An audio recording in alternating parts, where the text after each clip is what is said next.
Getting hacked sucks, though. Sorry to hear that. Yeah, thanks for having more faith in me than Brent does. What do you mean? Because when I texted you, you were like, I told my sister too, you were like, if you would have seen that, you would have just been like, damn, who's had it? Don't want to fight harpies. Look, I'm through. It's all But bullshit. yeah. Going off the grid. See you guys later. No, Yeah, it took me right. it took me 3 days to get everything done. Jeez. Yeah, because I went in and put 2FA on everything, double 2FA on everything, and then I reinstalled Windows. I had to redo all my drivers, all my printers. I couldn't work on any of my Etsy stuff. Oh, it was a nightmare. That sounds like it. Dang. Oh, and I changed my main email. That was a nightmare too. Because the places, like a day after I got hacked, that's when everybody started locking me out. I was like, you guys are late. I already locked that shit down, and you guys are now gonna lock me out of everything? So I had to like go back and do like, oh yeah, this is me. Please verify your identity. Is annoying. Speak of annoying, let's see.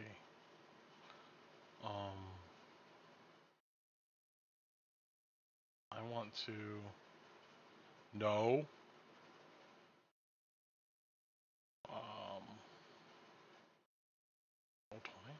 Okay, there it is. Just look at the main Discord page and just seeing Walter Catbutt. Walter Kaput? What? The Walter's butt sticking out of the box. This cat having a good time. Oh, yeah.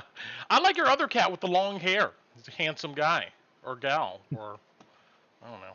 Well, there's Jessie, which is a girl who's the one who's always got resting bitch face. Yes. I love her. I do too. All right. I forget. Are we not expecting Lowie here this evening? I don't. I wasn't messaged. So I just He want might to still know. be making his drink. Yeah, you might. He messaged me earlier, asking if we were skipping, and I'm like, no, and then he did a thumbs up. So. Yeah, he contacted me earlier, asking about some details of the game. So we'll go ahead and wait. We'll wait for our favorite dwarf. Favorite gun happy dwarf. Do I have everything? I got our little animated pictures back, so that's nice. Woohoo! Yay! And Oh, no, something else. what else did I do? Oh, um, Carl Colabati, you should be able to right-click your token on the map here now, and if you click multi-sided and choose side, you should be able to scroll through these different forms here. You see what I'm talking about?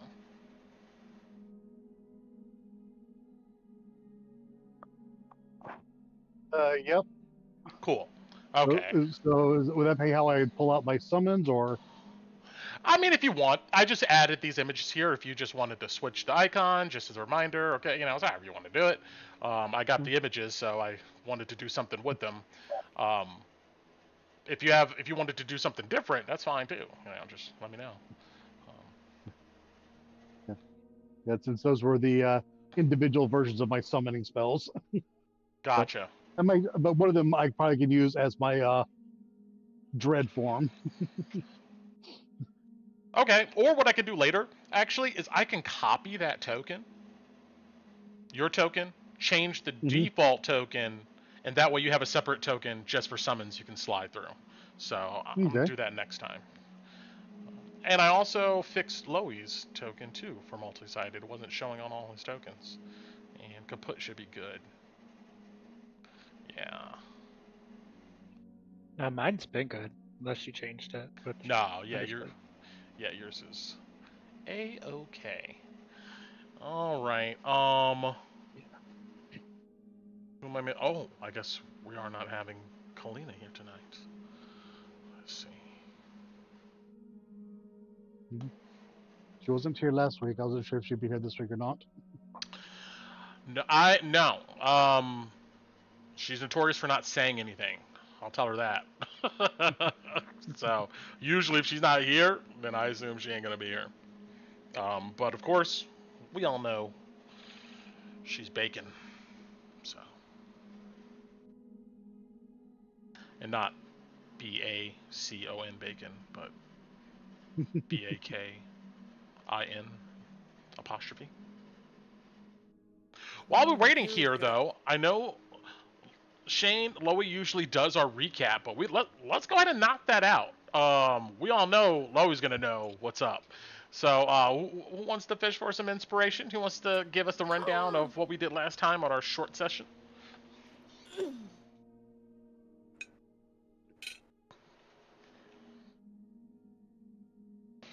Cool, I'll do it. All right. Well, all right then. Volunteer? Yeah, I guess I can do it. It was Yes. pretty short session.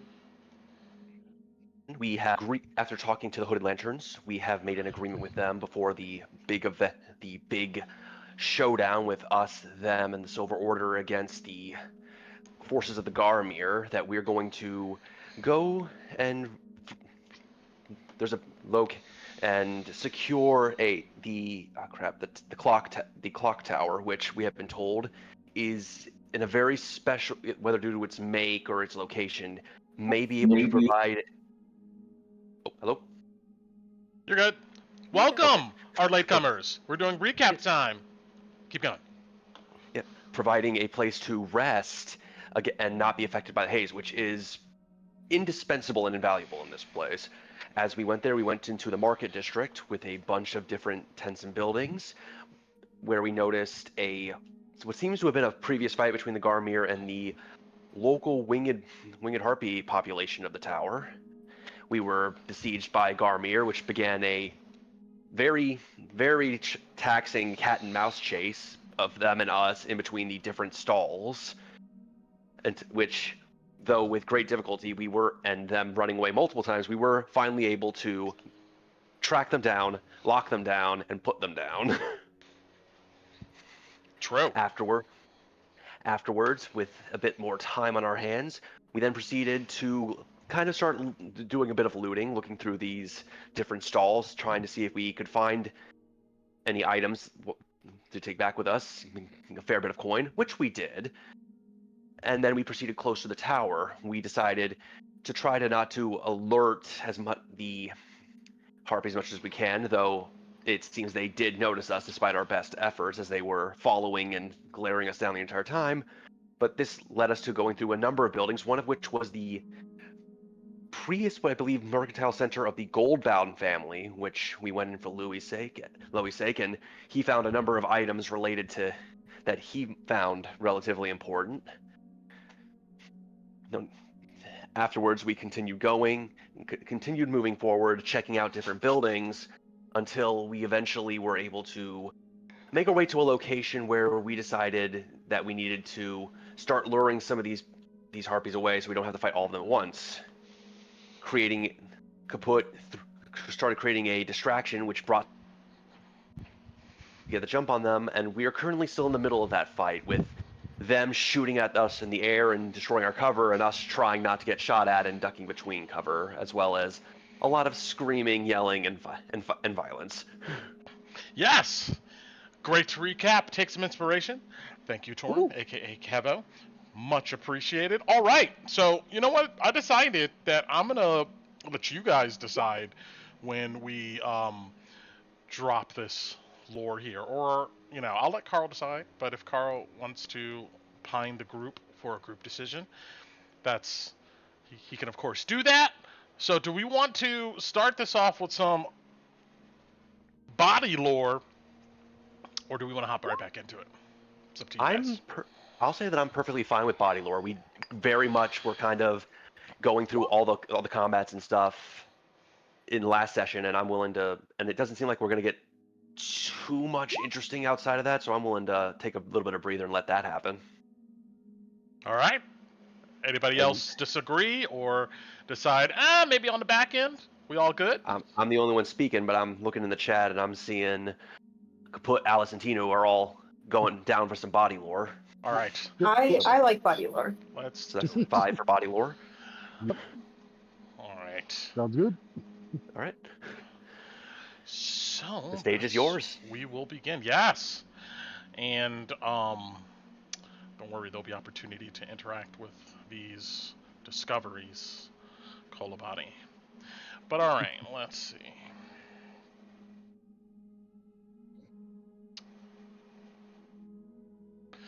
All right. And everybody should be on the realm map. We should be good to go. There. Okay.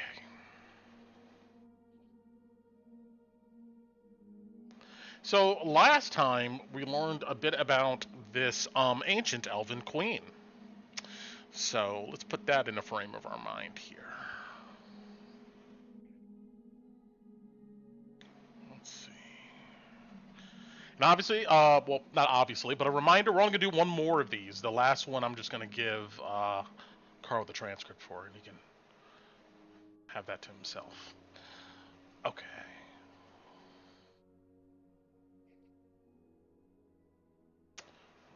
Sorry, I got to bring up this stuff. Is that where Bati touches the amber sarcophagus or something? Yes. Well, in the past, I guess. Let's see. Yeah. Have you actually been dealing with Bocce this entire game? Have you? Yeah, that's why I asked it. Well, that's an interesting question, actually. But let's see. Okay.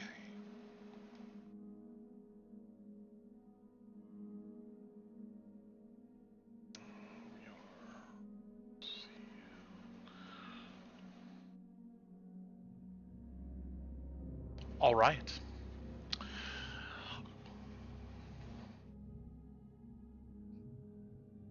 We are back 7 years ago. Kolobati, from your experience here with Osaria, there is a flash, and then there is darkness. And then the warmth of the black waters in which you're in.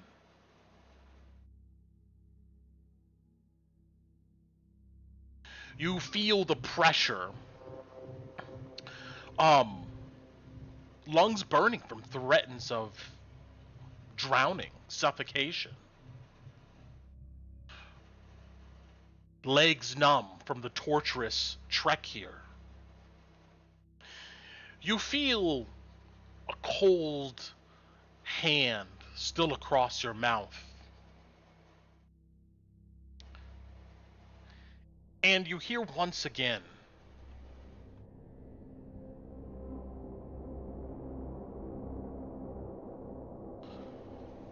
not hear, but feel rage, resentment, hate, and despair coming from this entity that's close to you, hand covering your mouth. That feeling is powerful, consuming, and your intuition tells you, of course, there's something dark behind these emotions. But at the same time, in the darkness, you hear a hissing whisper. It says once again,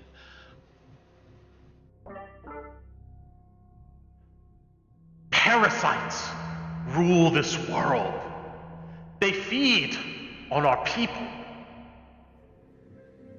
Revenge is only the start of what they owe us. I can show you what they really are. Together we can end them. And this voice you know to be Romero. Which presence do you sink into?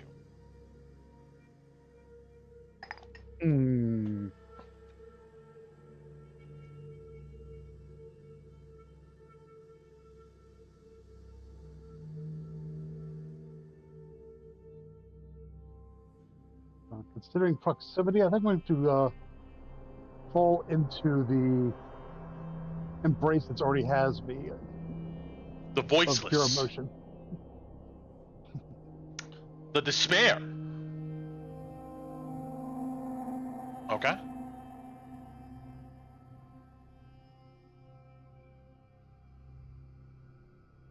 Interesting choices.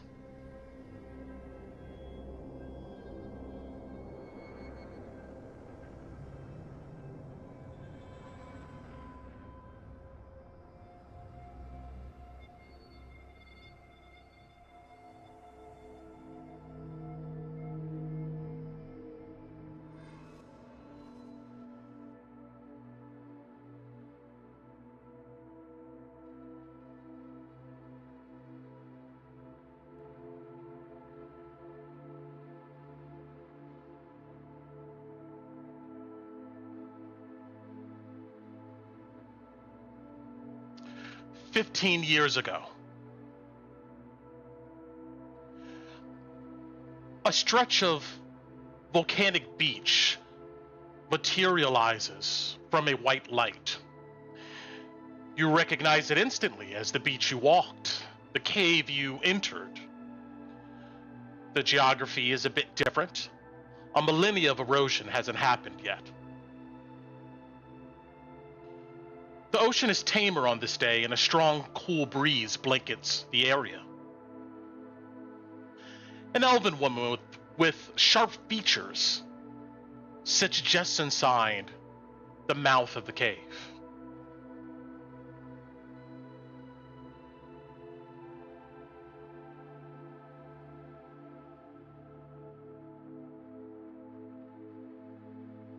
Her bright golden hair is in tattered braids, and they whip in the wind. She's youthful, with stark elven features. She's probably in her 50s, but the youth is obscured by sickly gauntness. She wears a dingy tunic. Her vapid, glassy blue eyes stare off into the distance. Her mind is almost blank. An occasional memory of her and her sister exploring these beaches in their youth makes a ripple across her consciousness. But with it comes a deep emotional pain, a near black hole of loneliness, which she shoves back into the depths of her mind. She hasn't spoken to anyone in months, and she hasn't eaten or drank in longer.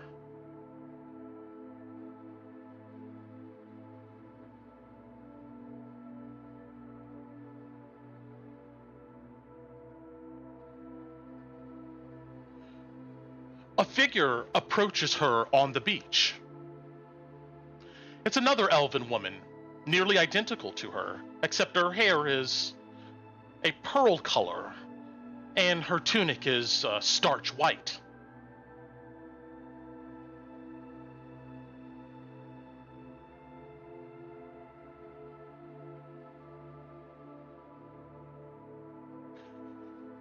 Kolobati, you feel a wave of hope swell into this sickly but young elven woman.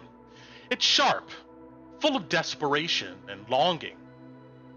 But the feeling collapses to despair as the gaunt elven woman seems to realize the elven woman that's approaching is not who she seems. The elven woman in white looks to be a healthier version of her. She smiles as she comes to the fragile one sitting in the cave. "Are you sure you don't want me to turn this cave into something more comfortable?" she says in common, white hair whipping in the wind, and she smiles kindly. The elf on the sandy ground tucks her knees to her chest and turns away. Disgust and anger starts to boil in her, and you feel it, Kolobati. "Astana," says the elf in white,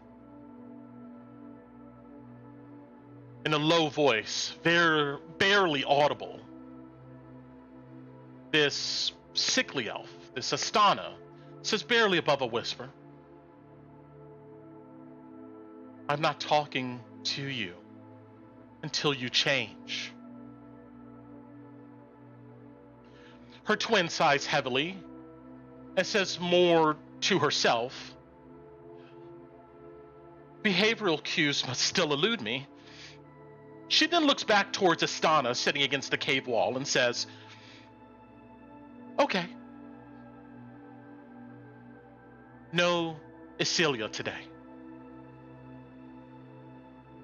Isilia ethereally morphs from the bright elven woman to an older elven lady with seasoned and rugged beauty to her, silvery eyes and hair.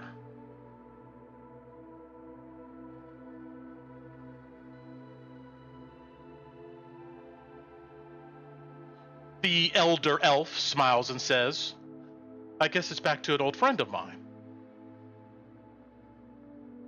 Astana doesn't reply. The elder's smile fades. She looks down the beach and says, he's here. You detect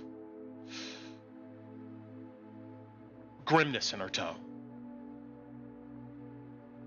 And he wishes to see you, the old elf says. Astana stays muted. Does nothing. Her emotions turn dark, though. Dark as the cave she stares into. The old elf clears her throat. Look, unfortunately I was commanded by the new master to make you comply. Astana's silence continues. The old elf says almost pleadingly, I came as your sister because the new master says there's good news about her. Astana turns just a fraction towards the old elf. Suspicion in her eyes, but hope still there too. The old elf smiles, but then says, it's either you come with me or... And she trails off and shrugs sheepishly.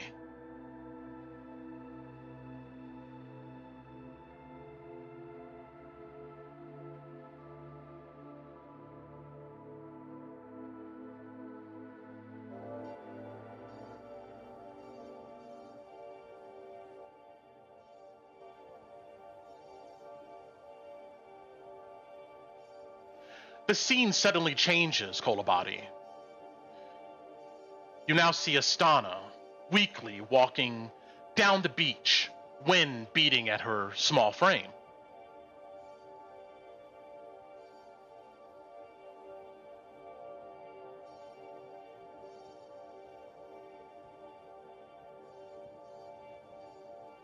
A man stands on the beach in the distance. His cloak is an abysmal shade of purple. Turn this down.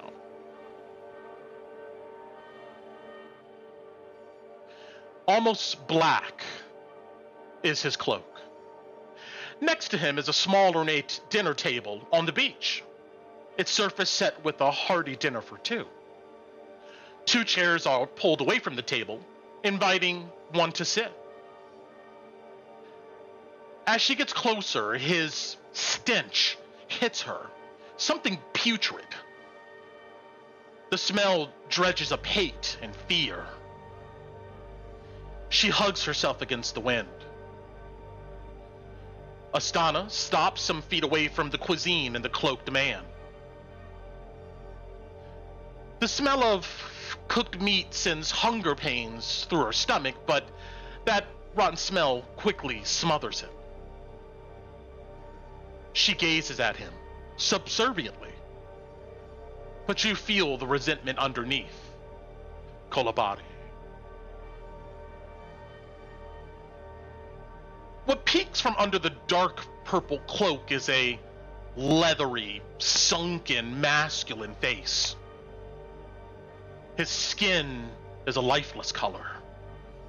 Cloudy, bloodshot eyes lock on to Astana with an intensity that even makes her look away.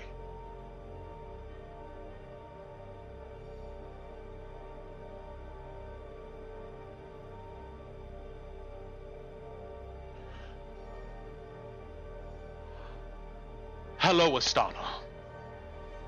He says, warmly, but with authority.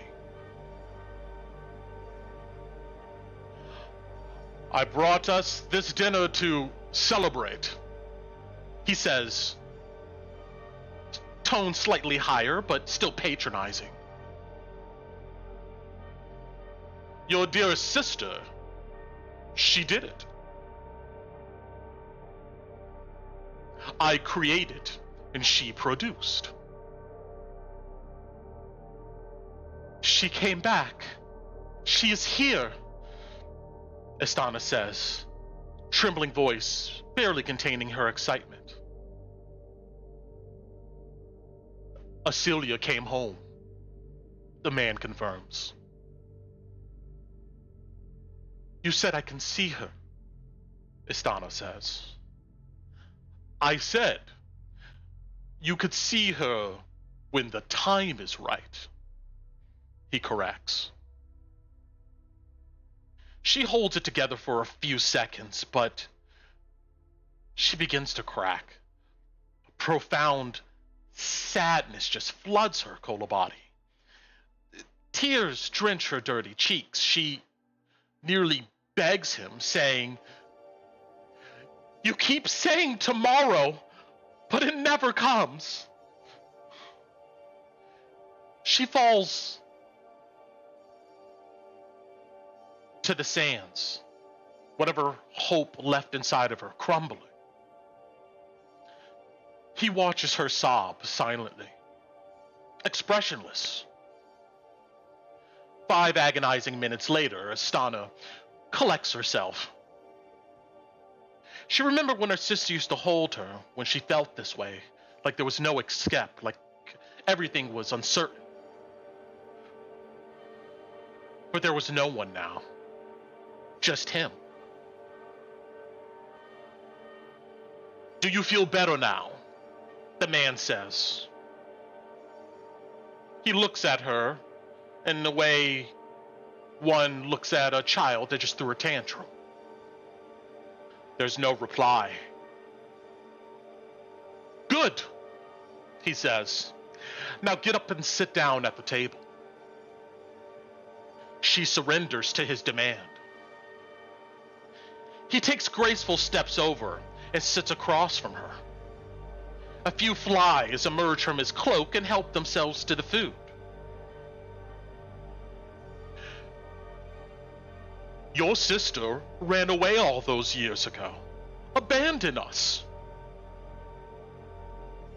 When I finally found her and saw she had a baby boy, I was so hurt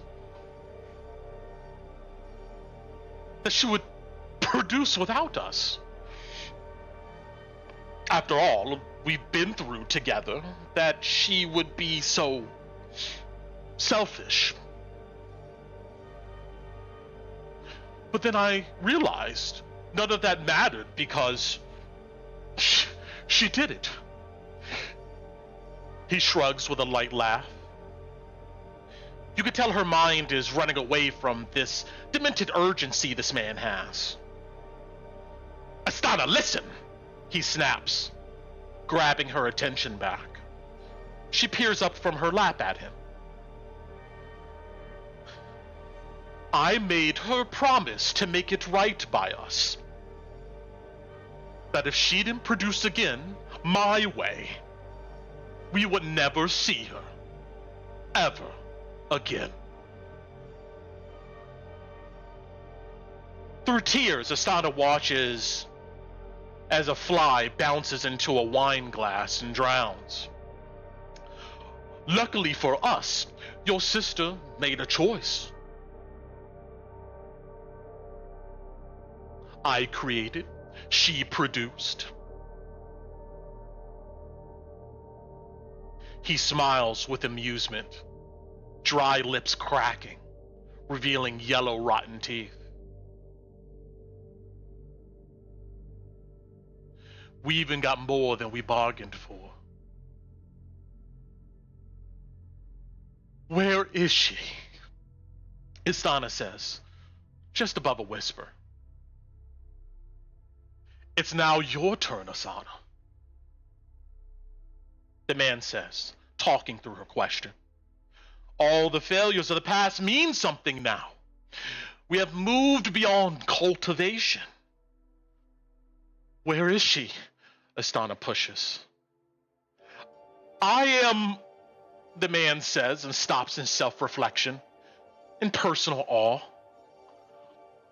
A creator. Where is she? Astana demands, voice cracking.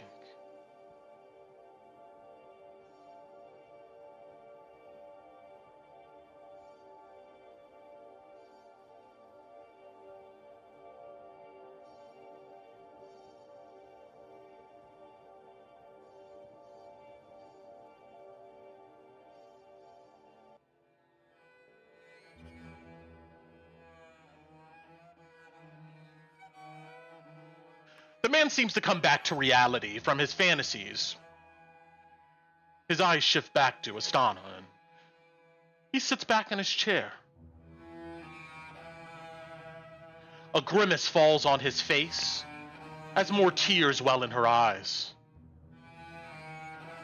Please, Astana begs. He scoffs. I thought you would be proud of me, of us. There's no reply from the elf. I should have known better. For years now, it has just been about what you want. He sighs heavily and takes from his cloak a small, thick glass bottle. There's a rubber stopper in it, pitch black liquid inside. A fly lands on it and curiously explores. It doesn't surprise me that she was the first of you two to produce, he says. She was always more strong-willed, determined to not let past failures define her. But if she can produce, so can you. The ritual has been perfected. You just need more coaching. Besides, our first clients are already expecting results. The bottle slides across the table by itself until it's in front of Astana. This will prepare your body for the ritual. You want to eat after you take it to prevent nausea. In a 10-day, we will prepare for production. Your sister will be so pleased to know you can create angels to tussle with her devils. When you have produced, you can see her. Astana grabs the bottle and throws it towards the ocean. It barely makes 30 feet before it stops in midair and comes floating back to the table. A grimace comes across his face. I see your ingratitude has deepened since our last meeting, too. He stands up from the table, almost pouting, and looks down at her. Let me make something clear. I'm not your father. I'm not your friend. I am your creator.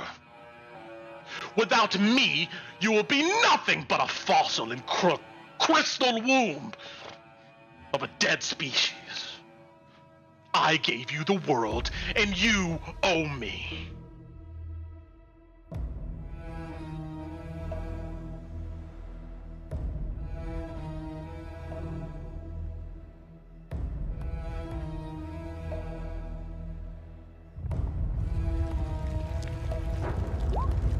Suddenly, the ground tremors violently. Sheets of rock at the nearby cliff face collapse in large plumes of dirt and dust.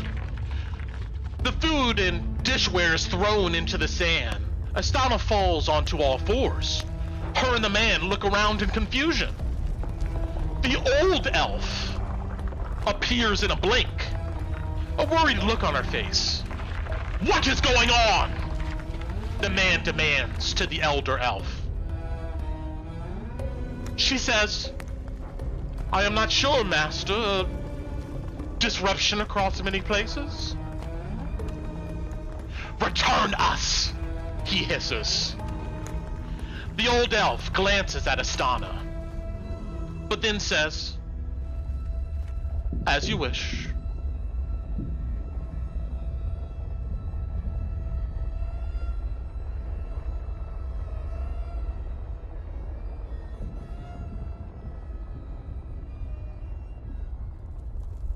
Suddenly, the environment explodes into mist. Astana feels like she's falling. Then a pressure. A cold metal floor underneath her.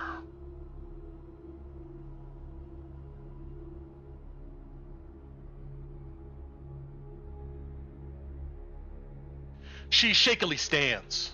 She's in a room made of metal stained with oxidation. There's an alien design to this place, minimalist, industrial, brutalist. Everything looks utilitarian and devoid of creativity, but purposeful. It's quiet, although the structure of this place occasionally groans in its slumber. The cloaked man is on his feet. The table and scattered food nearby. The mist dissipates. The man turns to the young elf and says, this is not over. I'll be back. He then looks at the food and says in Elven, Bon appetit. He then walks across the floor to a circular door. The portal groans open and shuts behind him. Astana looks at the food, then looks at the door to her cell. She tucks herself into a ball on the cold floor. A pit of despair unfolds within and seems to swallow her being whole. Her mind sinks into despair. The disassociation is potent and all-consuming. No one ever returns. She lays there, your spirit with her, Kolabadi, until she expires, sighing her last breath. Her world goes black, and so does yours.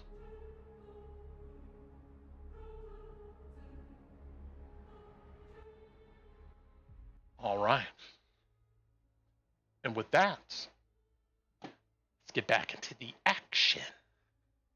Whew. We are in the Easter Market. Brent. Yeah. Could you get your camera real quick?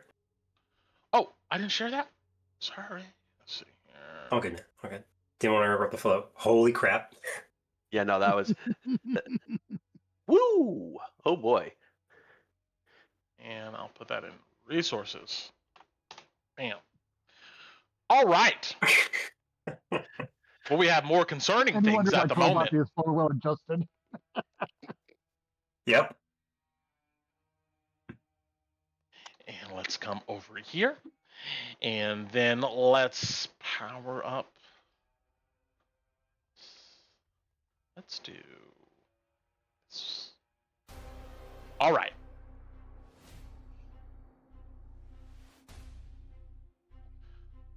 Let's fix the stream for you guys out there. Close all these panels.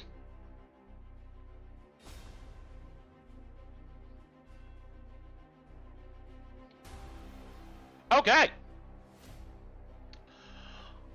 Oh, let's see.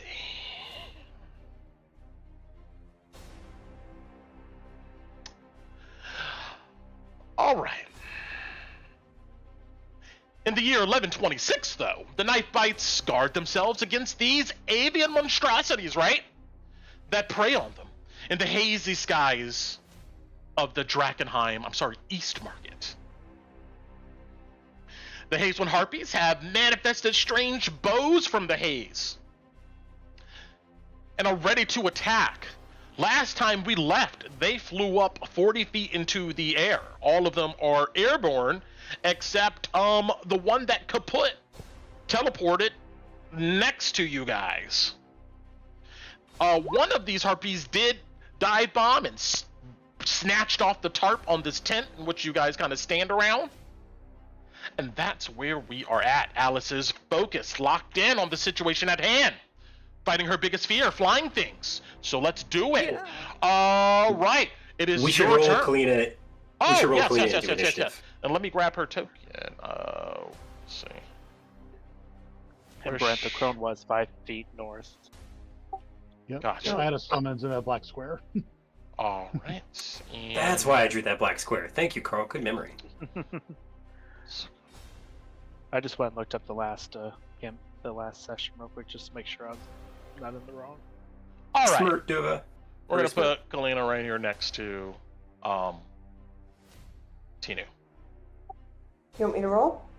Yes, you got to roll up some initiative and hop into the ranks. 16. Understood. Let's see here. Did we click our token? I don't think so. Was that at the bottom? Ah, I see here. Yeah, it's at the bottom. I clicked There on we it? go. Okay, they're good. Yeah, you're good. All right. So, Alice, what are you doing? Alice is still screaming because as soon as Kaput did this thing and put this damn harpy right in front of her, but she's gonna run up and try to hit the damn thing. Yeah, the harpy looks at you. She's like an old crone. She screams back at you. But go for it. Beautiful, because I'm screaming in terror, but I'm still gonna try. And this is gonna track. I don't think a 14 hits. No. Yeah, I'm gonna try to get it with my dagger as well. Using that. Does a dirty 20 hit? Yes. Alright, beautiful. So I get sneak attack on this. 14 damage. As she's screaming, you cleave your dagger into her, ripping away some of her feathers and whatever alien garb she has on. She screams in pain, but it quickly turns to anger. Yeah, Alice is gonna take a big old gulp in. I'm gonna bonus action dash because I am not staying here. I don't care. Nope. I'm gonna just run straight down to try to hide into this damn tent. Got it. Yeah, that's Alice. Lowie. All right. Well, I see that there's more of these, and I think my harpy is dead, right? The one I was shooting at before, Brent? Yeah, actually, I believe that's the one that ripped off the tent. Yes, he's on the ground, squealing. Okay. I'm going to bonus action Hunter's Mark. Hell. Yeah, I'm going to go for them. Bonus action Hunter's Mark the Harpy Hunter to the north, right here. Got it. And then I'm going to fire some shots from Whisper at it, because that's still in my hand. You are alone, right? There's nobody within 5 feet of you? Nope.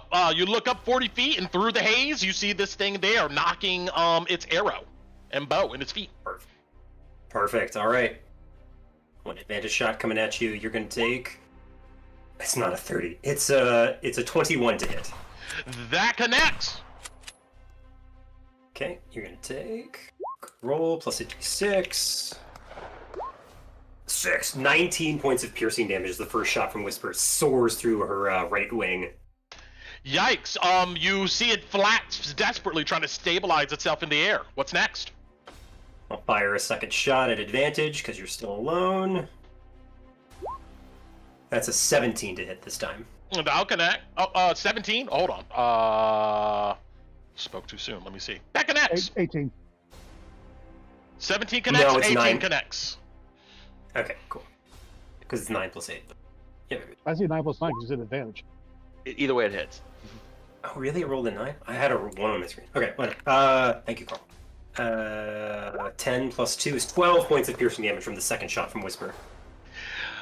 Got it. It hits its chest, and you see that it's shrieking, trying to keep itself in the air. It's still there, although it seems very hurt. Someone finish the damn bird off, Lowie says, looking at the one to the north.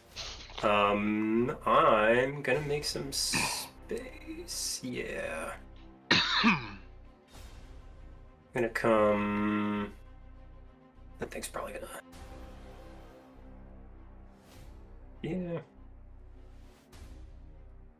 I'm going to go over here because the tarp's gone, right? So I can just see through this. Yes. Yep. How much space is that? To the south of you is an old barricade, which is difficult terrain, but you can move through it. Ooh, hold on, let me measure. Because I might use that as cover. Because I know these things have ranged weapons. 35. Is it difficult terrain to just cross over like this, Brent? Basically? Yes. Okay, then yeah, with his 40 feet of movement, he would just get behind this barrel to get some cover from these harpies, because he knows that they like ranged firing. Understood. Kalina, you see your party members scattering. So there's one to the northeast of me with a red marker. Is that one close to the ground? All of the harpies except the one next to Kaput are 40 feet up in the air. Okay. So then I can only go for that one. As Alice dashes off, you step up to the plate. Yes.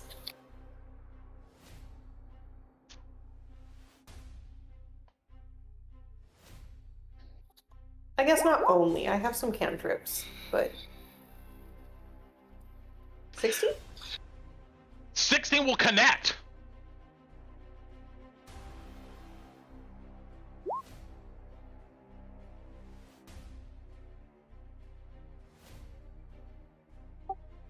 I'm assuming it's still okay, so I need a second hit.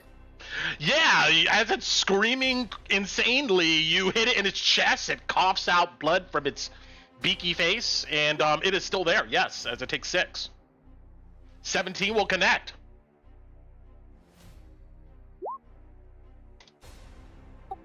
Another 6. For an additional 6. You batter this thing, knocking it around in this 5-foot area. Anything else? No. I'm just gonna stay next to these two. You swing your shield in front of you, bracing for an attack.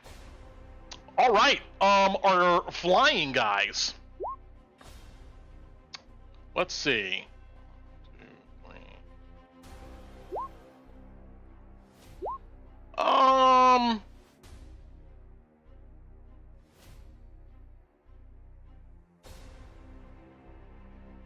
I mean, Kaput just went after their boss. You think it's their boss? I mean, the boss of this group? Let's see. The rest of you haven't done anything really yet, except Kaput here. They fly up an additional 80 feet, 40 feet, as in they're 80 feet in the air. Okay. And let's see.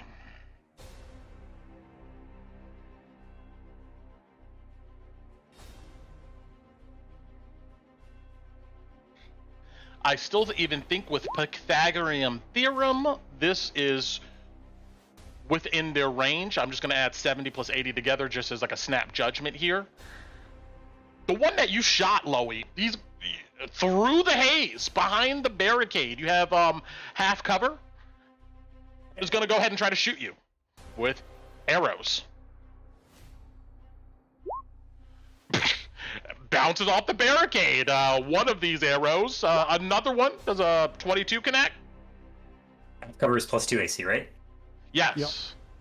Yep, that'll hit. You'll take 10 points of piercing. As a bonus action, 10, 15, 20, 25. Oh. Technically, what's their fly speed? It goes up 30 feet instead of 40, so it's 70 feet up, and then it's going to bonus action move 30 feet, flying above you guys at 70 feet in the air. And you see it begin to, like, dart after Lowie. The rest of these guys, 70 feet from the air, they do all look at Kaput. I don't know when I tell you, but I want to, if they are going to try and attack him, I'll use my protection thing. Sure. What does your protection thing do? I'm working on it. I'm trying to find it. I haven't used it in a while. I believe you use your reaction on one attack to disadvantage on that attack against It disadvantages on everything else against him, though. Yeah, they improved that ability in 2024. That's right. I haven't looked. My bad. Should be under your features and traits part, Kalina, I think. If not, check feats, because a lot of fighting styles are feats now.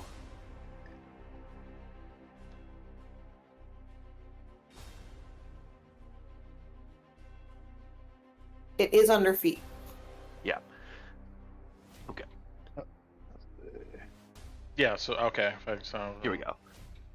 Reaction to interpose your shield. Got it. Impose disadvantage on the triggering attack roll and all other attack rolls against the target until the start of your next turn if you remain within 5 feet of the target. Got it. Okay. They're going to go ahead and try to pincushion Kaput here. And we got 1, 2, 3 attackers.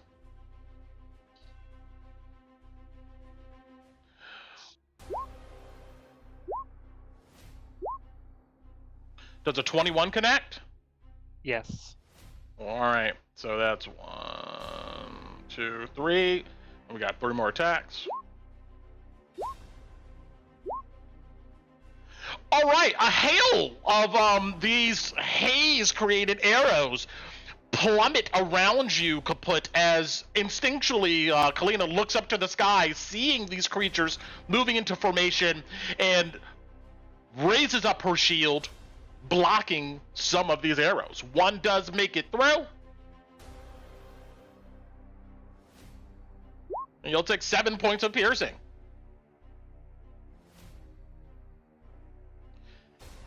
Then they end their turn 70 feet in the air. On to Tinu. Does this one look really bloody? No. No? Oh shit. Okay, I'm just gonna searing knife the closest one, this one. Yeah, you see it flying 70 feet above your head and you zero in on it? Yeah, it's I have 120 feet. It's firebolt. So I gotta roll to hit. There you go. You don't shoot where it's at, you shoot where it's going, and a 20 will connect. Come on, I'm gonna channel my sister from yesterday. Roll really high. Roll really high. Oh yeah, let's go! 18 damage. You see a ball of radiant flames erupt around this thing, and then it goes careening, spiraling to the ground, slamming into this barricade over here, smoldering with smoke. It's dead. Let's go, Tinu. Okay, and then Stu. am I gonna move? I think I'm not gonna move. I wouldn't leave Kala there. I don't have a bonus action, but I remember from last time, Ellie this time, so I'm gonna end Tinu's turn. She's there. Ellie was going to move towards this flower and then go into the tent. And she has 60 feet of movement. Can she Got do it. that? Yeah. So she would move there. Her action is to grab the flower and then duck into that tent. Understood. All right. Well, hold on 1 second here. Let's see. Oh no, please don't kill her. She's died so many times in this campaign. The fate of all familiars and shovels. Oh, let me roll this for Tina. Ellie, roll me her wisdom save. Oh, Wait. shit. Okay. Ellie, wisdom save. Is that just the +1 on it? Yeah. Wisdom stat, yeah. Yes. Yeah, I don't think she has Okay. a save, so you just roll base wisdom. Oh, 15. So pretty Well, good. it's a good roll. Yeah. Okay. She flies over to this beautiful pinkish flower. It just radiates light and energy. You want her to grab it? Yeah, she's gonna grab it and then duck into. Oh, now I see that's not a real stall. Fuck. 20. Wait, how much was that, Brent? That was 10. 50, hold on. She was here. That was 45. 60. Yeah, she'll duck in here because that's the closest one. She'll just duck in there, and then I'm gonna tell her to drop the flower. Or would I be worried? I don't think Tina would be worried about that right now. She's worried about her sister. Yeah, I just told her to grab that flower and hide. So she's gonna keep holding onto the flower in this tent. Understood. She grabs it and then darts off. And move this light over here. All right. She ends her turn. Anything else, Tinu? Nope, that's my full turn. Got it. All right. Torrent. All right, I've went undercover here, so I'm going to step out. I see the crone right here. Yes. Let me just check. I have not used anything yet. I am going to use a. Yeah, I'll still save. So I'm going to use a first level witch bolt. So I'm going to take one hand off my sword, charge the energy into it, and let's see. Well, first I have to see if I can hit. Where is it? There it is. With an 18. 18 connects. So that's going to be 2d12 lightning damage. So that's 14. And then let me just read. And then reading the spell on subsequent turns, so I don't think I can do it on this one. Yes. So it's only going to be the 14. Got it. An arc of energy connects you to this crone. And you intensifies it, and she howls in pain, taking this 14 damage. All right, and then I am going to. I do want to.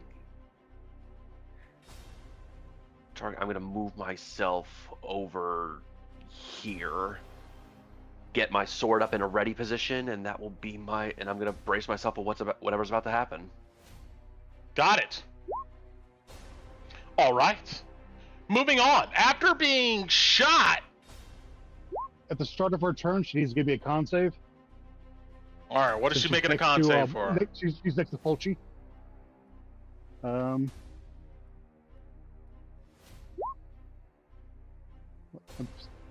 Festered aura. What does that do?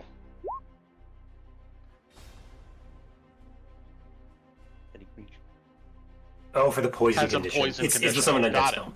Yep. Understood. Con save DC 15. Coming up here. Let's see. We'll fail it. She is poisoned. She is sickened by its stench. She hacks and coughs, but after she clears her throat, let's see here.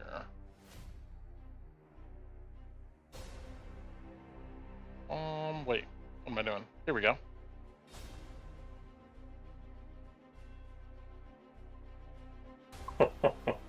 Yep. She lets out a screeching wail, and I need pretty much everybody, all of you guys, to roll me some Constitution saves. I will remind. I think we all have our earplugs in, so True. You'll get advantage. Yes. And people next to me get +4. how far is that aura? It's a 60-foot radius. No, for Kalina. Oh, I think 10 feet. it's 10 feet. Okay, so I'm right outside of it. I just wanted to make sure. Okay, advantage on con. Do you want me to roll Tinu for you, Brent? Since she stepped out. Yeah, that'll be nice. Okay, I don't know why it did it like that when I rolled a 2 and a 14.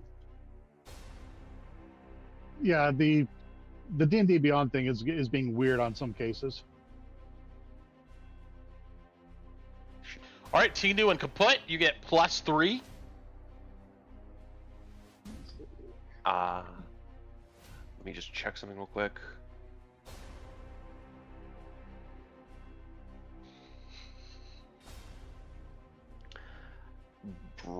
Okay.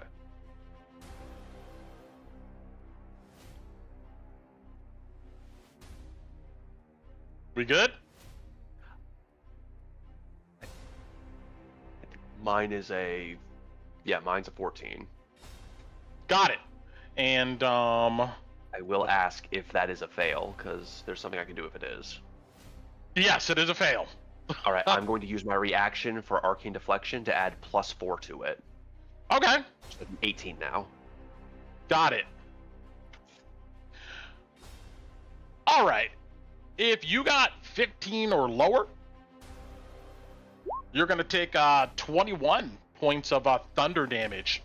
If you succeeded on the save, you'll take half of that, as this piercing note just rings out, bypassing some of you guys' earplugs and just drills into your ears, into your mind.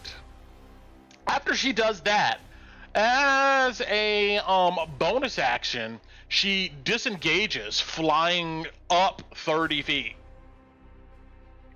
So, Once.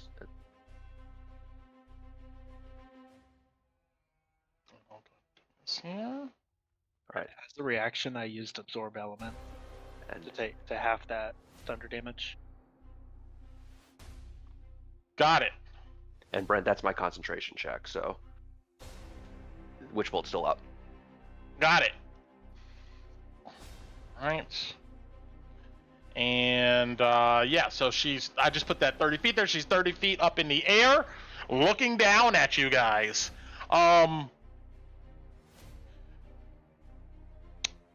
She still has her move. She is going to fly 5, 10, 15, 20, 25, 30. She flaps away from you guys as quickly as possible. And she is 30 feet in the air over here. All right. That's her turn. Disengage doesn't come with move. Okay. That is true, actually. Yeah, correct me, guys. I don't have all this shit memorized. In that case, She might have monster abilities that let her do that. So that's If it's disengage and dash combined, then she could do it. But if it's disengage or dash, it's one or yes, the it's other. either or. She just engages from you guys. She's just 30 feet above you then. Disengages, flies up 30 feet. Got it. Yep. Kaput, you hear? And you see her launch herself up into the air and look down at you guys, surprised. What are you doing? Kaput is going to piss her off because I'm going to fly up 30 feet. Right in her face. Does that require an action or anything? Nope, he's already popped wings. I popped the wings. Gotcha. That's bonus action last session. So I'm gonna get up in her face. How long does the And flight last? 1 minute. 1 minute. Got it. Okay. Yep. once per day as the new Dragonborns. You launch up into the sky. You see her eyes go wide, and once again, surprise. All right, and I'm attempt to. Well, I'm going to. Like I said, don't hate me. I'm going to Booming Blade as I go to punch her. Okay. Give me something good. Ooh. Does a 26 hit? That will hit. Alright, I will roll out the damage and I will math it out. So give me a moment. Spells. Why did my Booming Blade go away? Plus for the D8. Well, I gotta roll the Absorb element, and then Booming Blade's that too. 2d8, right? Yeah, because I'm over level 5. That only has to be plus 1d8. Yeah. Huh? 1d8 for the It's when attack. they move. Yeah, 1d8 for the attack, 2d8 if they do the movement trigger. So you'll get a D8 now and 2D8 if she leaves you kaput on her turn. Increased by 1d8 at 11. Okay. Okay, sorry, yeah. Alright, so 1d8.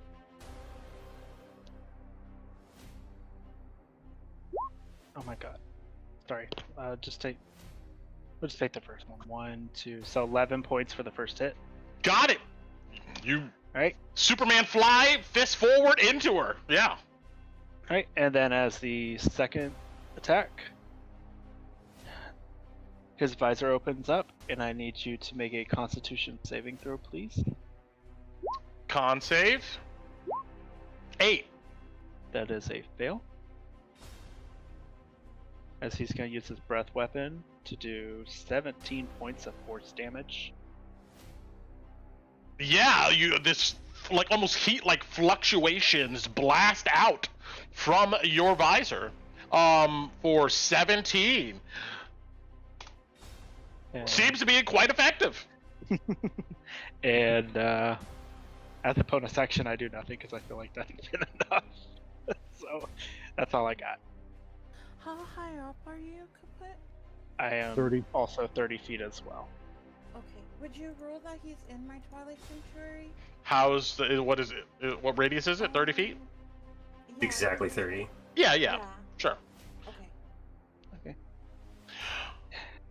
All right. Thank you. That's it. Question: does this radius only work during moonlight or like at night Nope. or no? Nope. Okay, just one. Yeah, just channel divinity. All right, Cola Body, you're hurting inside this tent. What you doing? Well, I'll be using I'll use a scroll of Cure Light Wounds on myself as my action. Looking around, paranoid that the tarp of this tent will be torn off. You quickly do this.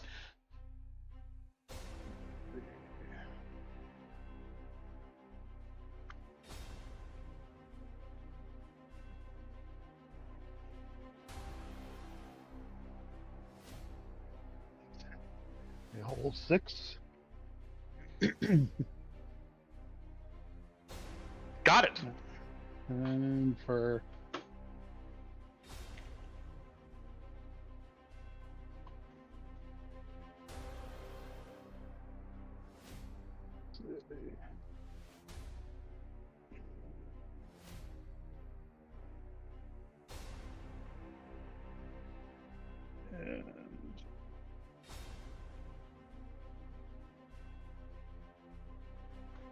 and I'll maintain my usual bonus action, so I'm staying put. Understood. Stay put under cover. Meanwhile, back to Alice, whose ears are also ringing. What's up? I'm trying to decide. You know what? She would peek out. Sure, you can move your token going and on? yeah. Yeah. She can't see. She sees dead ones.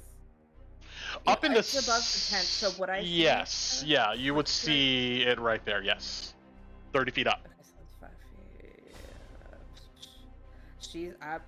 I'll pull my bow out and try to bop her. We'll try. We'll see. Got it. Nope, I don't think an 11 hits her. So no. Yeah, no. But then I'm gonna duck back in this tent, and then I'm gonna use. What I'd like to do is I'd like to use my bonus action to hide and try to get into a tent where nobody sees that. If that makes sense. Yeah. Okay. You want a bonus action stealth and move into a place where you can't be seen. That is doable. Yeah. Let's do it. Okay. All right. Cool. Let's see how my stealth roll goes. Yeah, Alice does not want to be seen. A 26. Okay. Yeah, she would have came back in here, and she pretty much would have done this whole move to get in here. Got it. Nobody sees her. Yeah, you peek out and make a shot, misses, curses, and then you duck back in and move to stay hidden. Anything else? That's it. Meanwhile, Lowie, these arrows shot at you from your position at the barricade. What are you up to? Well, she ruined my hunter's mark, so there's no point in focus firing anymore. But I see that crone, so I'm going to shoot at her. Or am I? Yeah, that hurt a lot. I don't want her to scream again. I'm going to shoot at her. All right. Alright, straight rolls. First shot. 14 to hit. I'm assuming that misses. That will miss. Alright, and then I'm going to bonus action reload Whisper Got it. and take a second shot.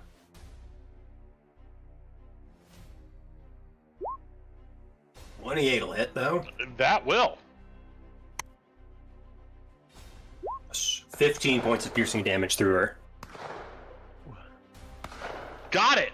Yeah, kaput. You witness like an explosion of feathers off of her shoulder as she once again tries to stay afloat. She's still up, although she looks hurting. And then I remember... I don't want to get too separated from the party. No, hold on. I saw Addie go in there and leave.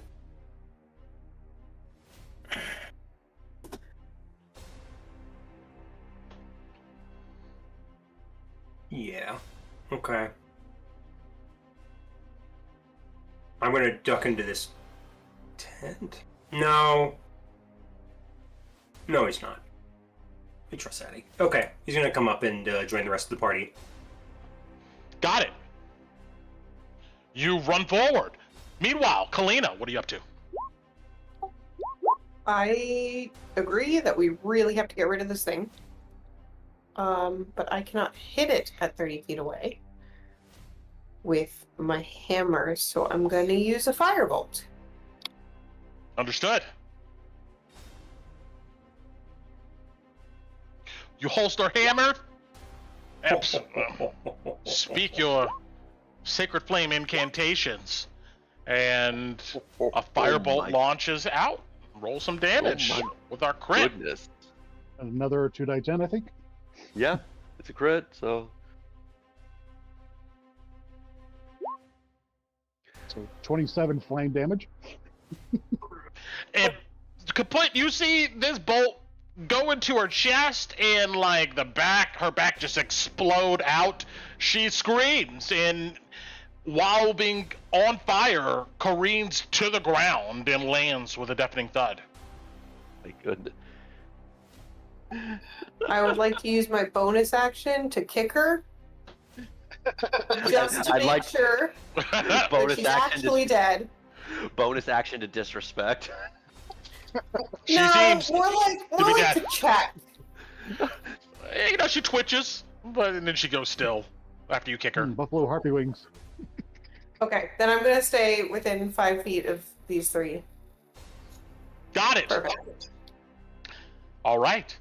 Our harpies see this, and they don't look too happy about it. They all shriek.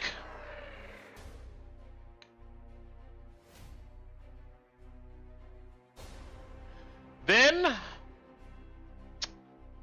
from their positions, 70 feet up in the air, they turn their attention to this glowing aura And they're all gonna try to shoot Tinu. Oh god, I knew it was coming. I'm gonna protect my sister. Got it. This is reaction, right? Yep.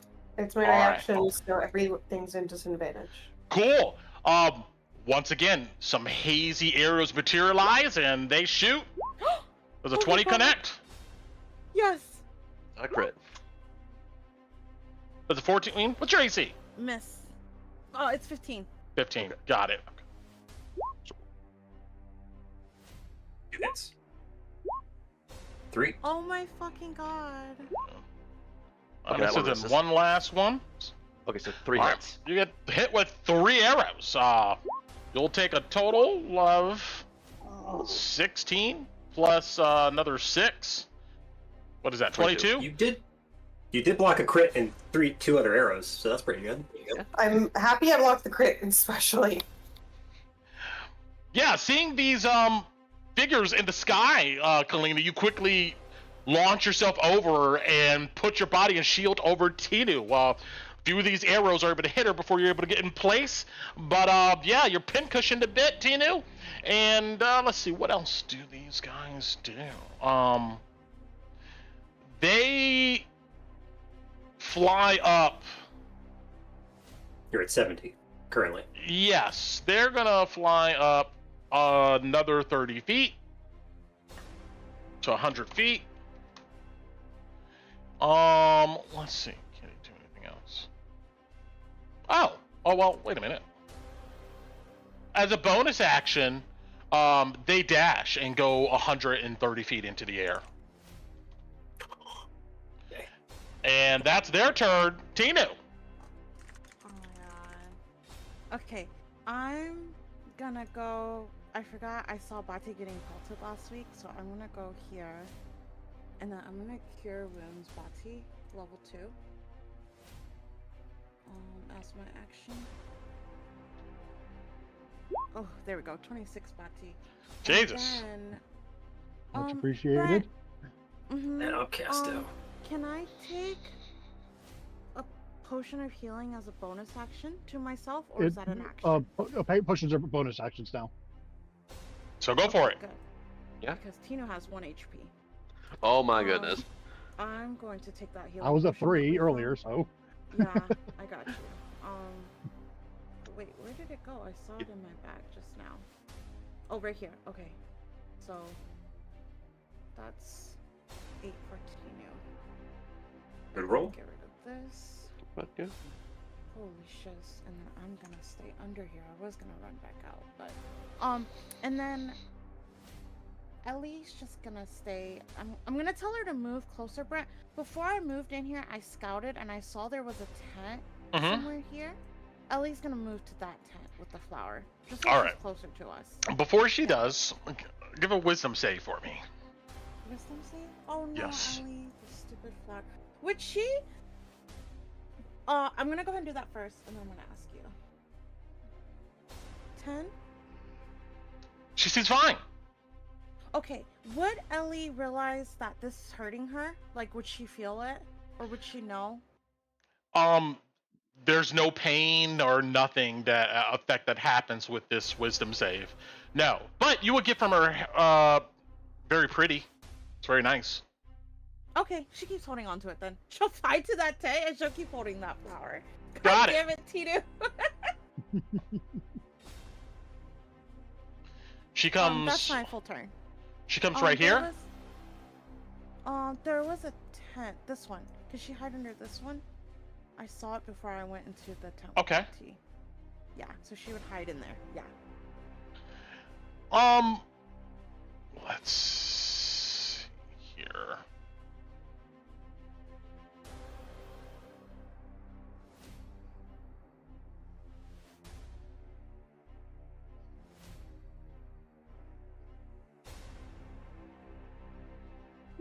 I need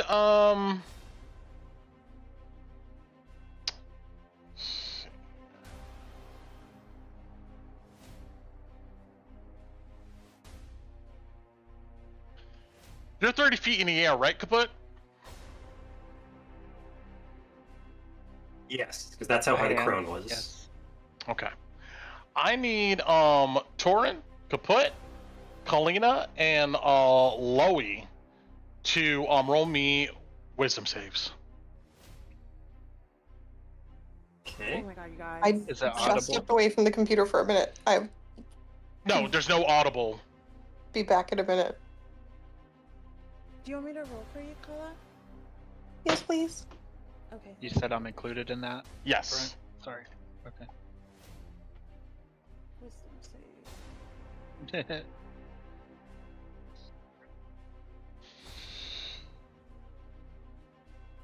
All right. Oh no. Torin, Tinu, you guys are fine. Lowie, Kaput. Actually, everybody. That is it. Everybody. Everybody. Well, just the people I named. Torin, Lowie, Kaput, Tinu. Each of you, you smell something floral, delicious in the air. It just snatches your attention for a split second, Torin and Tinu. But considering the problems you currently have, you turn your attention back to what's going on outside. But, Lowie, Kaput, this smell just gives you tunnel vision of, like, where it could be coming from. It just takes all of your attention. You're charmed, and on your turn, you must use all of your movement to go to this square right here. Okay. Oh my fucking god, I'm so sorry, you guys. Anything else, Tinu? We didn't know. It's all good. No, I think that's it. Oh, that wisdom save was for Kala. Did I need to make it too? I'm over here. Which one is yours? No, you're fine. I didn't make a roll. You're fine. Okay, I'm good. Okay, Kala, you rolled a 17. You're good. Okay. Anything else? Oh yeah, no, that's it. Got Sorry, it. guys. I'm so sorry. Torin! Okay, so. Alright. The other harpies have gone up 130 feet, you said? Yes. They're 130 Lovely. feet in the air. Okay, well, that's lovely. That's a little outside of my range of everything I have. That's okay. I'm gonna move. I'm gonna step here. I realize an effect happened, but I don't know that Kaput and Lowie would be under No, it. you so I'm just not smell something like flowers in the air, yeah. Yeah, so what I'm going to do, because these guys are shooting at us, I'm going to prepare as a readied action. I just put those tents on a different layer so you guys can see around, but obviously Cold Body Tinu's in the tent. So yeah. Yeah, I'll have to do Toll the Dead, ready Toll the Dead, and then I'm going to go prone so that if these guys shoot arrows at me, it would be at disadvantage. I'm going to get some cover. So, alright, so you drop prone and then ready in action to Toll the Dead if they get in range. If an enemy gets within 60 feet of me, I'm going to Toll the Dead them. Understood. Alright, you drop to the ground, seeing projectiles being thrown everywhere. Anything else? Let's see, action, movement, action. Yeah, I think that's gonna be it for this turn. Alright, meanwhile, Kaput, distracted, of course, would, will fly down to this position. Inside, you see Ellie sitting there holding a beautiful looking lily. It's just emanating out energy. It's almost hypnotic. Can I grab it from her? Yeah, you can try to grab it from her. Yeah. But if I'm that entranced by it, I'm gonna grab it from True. Ellie would try not to let him, because I told her not to bring it back to me. Okay, roll Can me I do that? yeah. If not, I can just give it to him too. Just roll me opposed. Ellie can roll me an acrobatics. That's gonna win. Kaput can roll me an athletics or acrobatics. What am I rolling again? What, I'm sorry. acrobatics? That's Yeah. Dex or strength. Dex or strength, pretty much. Acrobatics or athletics for Kaput. Ellie can just roll me in acrobatics. Wait, The cat acrobatics? wins. That's it rolled. Hold on, let me see. It rolled. You rolled really well. 17, and then it's strength, right? Her Dex. strength is minus. Dex. Dex? Oh, then yeah, that's it. Then it's 18. Got it. Ellie's a cat. Super quick reflexes, just kind of ducks under you, then looks at you like you're crazy as she holds the lily. You are incapacitated, technically. I'm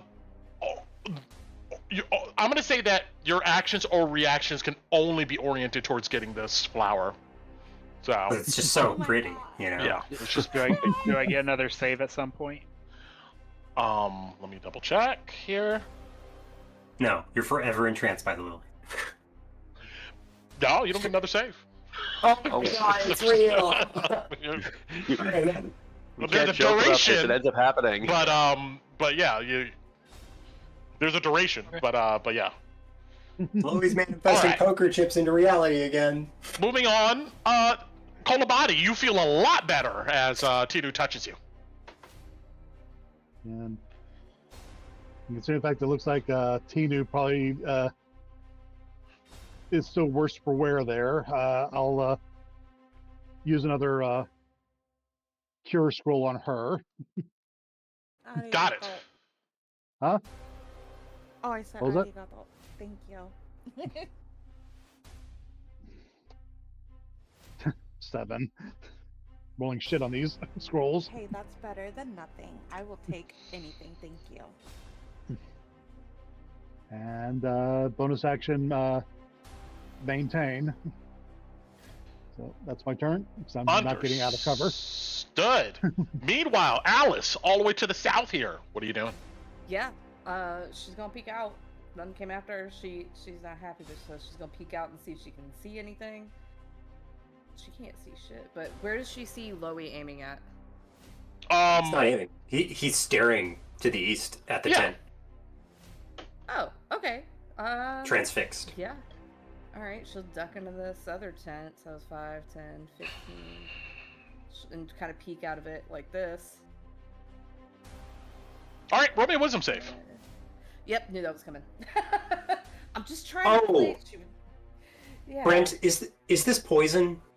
No. Okay, never mind then. Okay. Come on, Alice. You are horrible at wisdom saves. 19. Except for now, apparently. Yeah, you smell something delicious in the air, considering the ruins. It like takes all of your attention for a split second, but you snap out of it. Okay. I can see this one up here, right? Yes, 130 feet up, you can see it. That was 20. Alright. I'm gonna move to 30 feet. And then I'm gonna bonus action dash. So that'd be another 40 feet.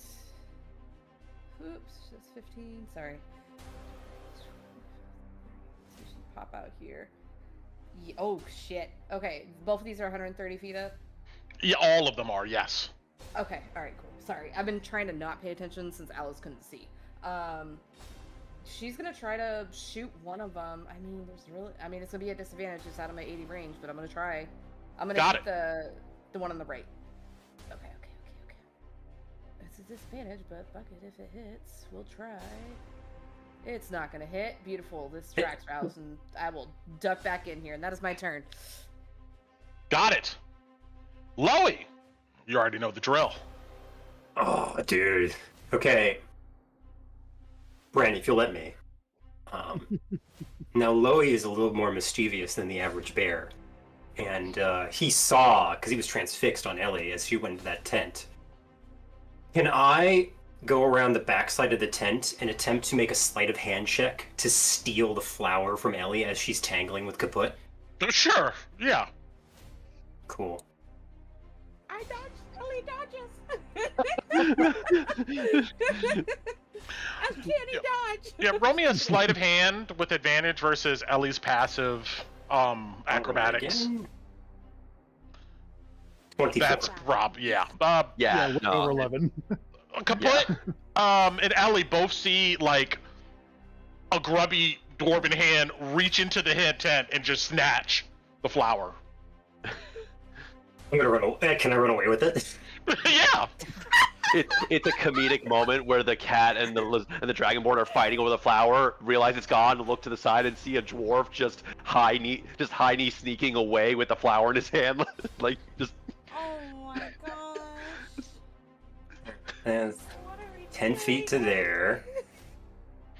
All right. So Well, he's saving you guys. Here. He knows what he's doing. Can I use my action? Because that's how far I can get with my movement. Can I use my action to stealth and hide as I'm moving between the tents? Yeah.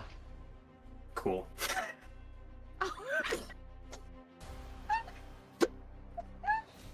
28. All right, good luck fighting you guys. Lowie vanishes.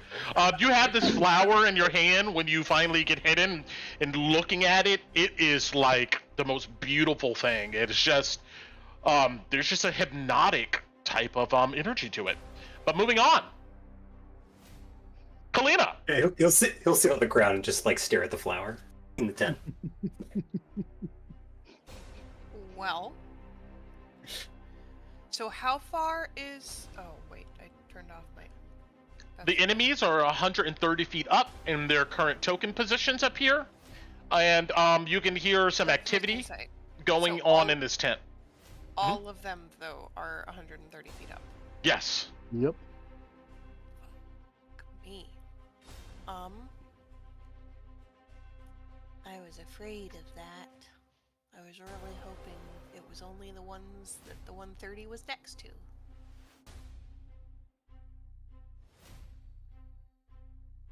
I guess I don't know what the activity is. So I'll poke my head in and see if there's like danger. Sure. Yeah, you poke your head in just to see Kaput and Ellie snap their attention towards a hand that grabs some type of plant from Ellie, and then the hand just disappears out of the tent. At least doing that thing that cats like when they she has her like back curled. Yes. Okay. And I'll be like, what the fuck? But seeing no harpies, I will use the rest of my movement to move elsewhere. Got it. All right. Our enemies here. They look around. I'm gonna use a bonus action Oh, too. I'm sorry. That's okay. Yeah. Just to put my armor up, whatever it's called, the magic armor. My brain's not working. Understood. Shield of Faith, I think, is what you're That looking one, for. thank you. Yes. Seeing stuff going on in there, you then square up and look to the skies, and these yellow-eyed avian creatures look down at you. With their feet, they knock their arrows, and all of them are going to shoot at you. Cool. Let's see. Yeah, 1, They 2. have disadvantage because of their range.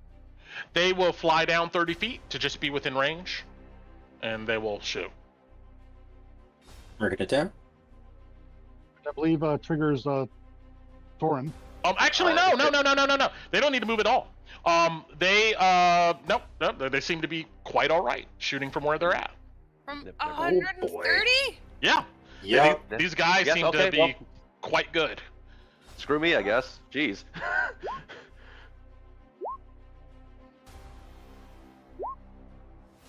So 1, 2, 3, 4. Wait, who are they? They're all shooting you. That's who they're all shooting. Yeah. You see 3 of them, and they're all knocking arrows. They get 2 attacks each, which they're going to capitalize on. And so we got It would be the 1, 2, 3. So the first and last attack, 24. Do they connect? The 24s do connect. Got it. You stand there, proud, as these arrows just glance off of your adamantine armor. But 2 will make it through, and you're going to take a total of... Oops, no, you're not going to take a total of 20 and 21 damage. You're gonna take a total of 9 piercing damage. I was about to say 41 damage. What kind of arrows were those? Paladin slaying arrows. I think they changed them out for 50 action express. Jeez. Arrows of paladin slaying. You'll take 9. It says 50 cal across the longbow for some reason. It has AE typed into the arrowhead. I don't know what that means. Yeah, they're the same arrows for set of Boromir. And then, as strategic fighters, they will fly up an additional 30 feet using their bonus action, being 160 feet away in their turn. And Tinu. Marking it. Cowards. Does Ellie tell me that Uncle Louie showed up out of nowhere and took the flower? Sure. Mom, Uncle Louie robbed me. Well, technically, Ellie would say that, like, a hand came through the tent and just snatched it from me and ran off. Shit. Okay, I'm gonna tell Ellie. What did I just tell her to come back? Okay, I will deal that with you in a moment, Ellie. I peeked my head out. Is it dark yet, Brent? Let's see here. I didn't tell you guys the starting time. I can look that up. It is currently about 7:15 p.m. The sun sets at 9, so no.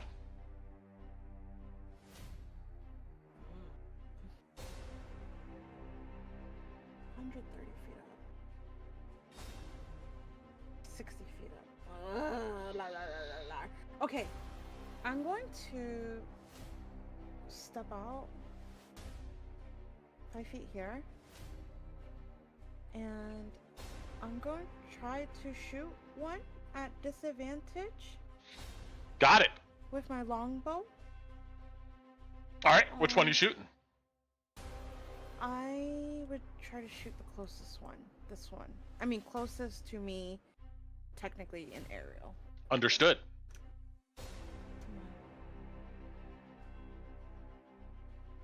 13? 13 will miss. Okay. I go back in the tent. You quickly duck back in. Mm-hmm. And then I guess I'm gonna tell. What are we gonna do, Ellie? I tell Ellie to go after whoever took it. Get it back, Ellie, because I don't know that it's doing that. I would just because I wanted to get that flower because I could put said earlier. So I guess she would go. Where does she see it go out? This way? Just south out of the tent. So yeah, she would step out. She's gonna. She's gonna fly 15 feet here, and then can she, like, look around smell with her nose, or sure, listen with her ears? And she can roll me a wisdom save. Okay. Wisdom save first. Oh, 8. She sniffs the air with her nose, and her ears perk up, and she seems to know exactly where it's at. But she suddenly just stops listening to you, and like. Okay. She still has she has 60 feet of movement, so I only moved 15. So okay. She would go. Yeah. Yeah, Lowie, you see this cat burst in, and look at the flower with mesmerized eyes, landing on your shoulder. Can she try to take it? Or I guess, would she try to take it? I don't think she would at this point. She's with a familiar figure who has it. She is just incapacitated as she sits there and watches. As long as she doesn't take her Lowie does not get up from being seated on the ground. Oh no! Torrid!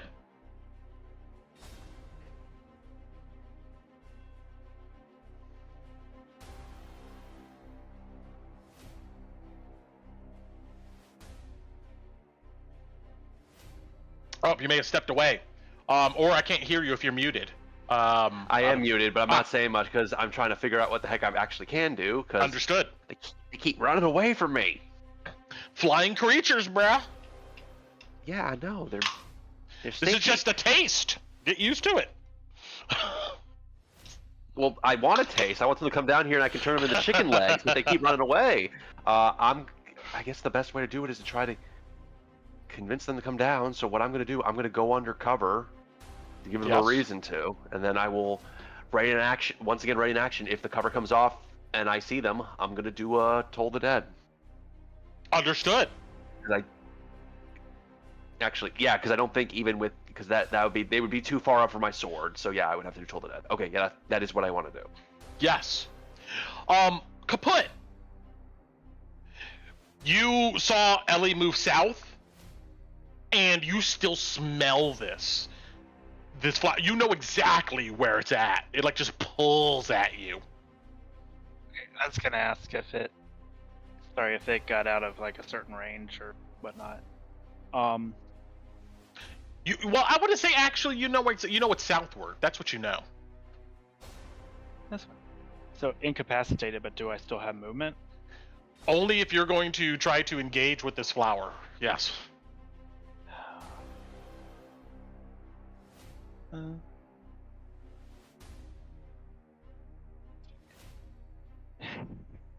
Yeah, you know what? It's fun. 5, 10, 15, 20, 25. That's 30. Do I? Oh, yeah. As soon as you come over here, you smell it. It's potent. It just pulls you back in. You know that it has to be over here. Cool. And then Kaput will dash. I see the flower, but I don't see Lowie because he's stealth. Well, technically, you're right next to him in the tent. You see him sitting on the floor and Ellie on his shoulder, and all of them are looking at the flower, and you do the same. It's quite a sight. As a bonus action, Kaput's gonna lift up his visor, look at Lowie sitting there with a flower. Give it to me. And that's it. All right. Meanwhile, Kolobati.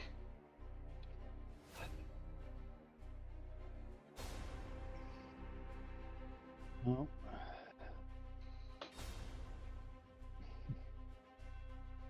I'm guessing she like looked at Tinu and saying like, so where are the harpies? Oh, they're behind us? This way, and she'll point that way. But they're up 160 feet. I tried to shoot one with a longbow, but she shrugs. Okay. Did you see my ping, Carl? It's like... Yeah. Can I ping exactly where they are since I'm telling her? Sure. Okay. Dun, dun. Yeah. Great. You mark them on Kolobati's tactical map in the top left corner of her mini I map. know, right? Yeah. Like, bling, bling. Well, she will use her action to reach into her hat and pull out Sataro. He squawks.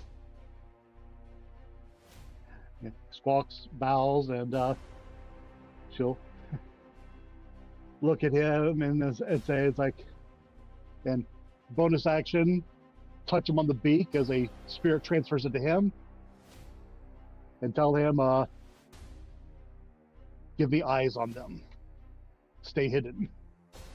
The bird will bow again, turn invisible, and fly out. Understood.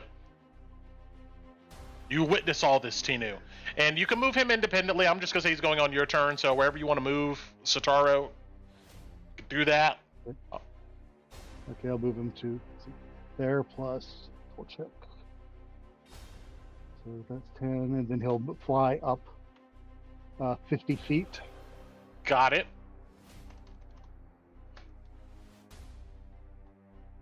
And that'll be the turn for now. Understood. Meanwhile, Alice. Do I still? I don't. I'm not close enough, right? No, yeah, the smell seems to lessen when you moved over to this area, yeah. She'll peek out again. Because she didn't hear Lowie's shot go off like she expected. No, yeah, it's been quite quiet. You know what? I don't even know if she would peek out. She would let out One long and one short whistle to see if she gets a response. Yeah, you get no response. Shit. Okay. Yeah, she's gonna start. She sees Torin. Oh my god, these things are too high for me to hit. Okay, that was. She's gonna still try to hit. She's still gonna try to hit one. Got it. Still a disadvantage, but you know what? I can't really do anything else here. So. Do it. Yeah, we're not gonna hit. No. No, it would be a 10, not a 27. I do not hit. Nope, flies high. And she's gonna. Oh god, she hates these things. She's gonna run. She's gonna run to. Which way was she from? Well, last place she saw Lowie was over here by this wagon. Okay. Yeah, she's gonna run and try to duck into this tent. Yeah. Alright, you already know the drill. Roll me a wisdom save. Okay, hang on. I'm gonna, dash. I have plenty to get to here. Alright, let me roll the save. That was my dash.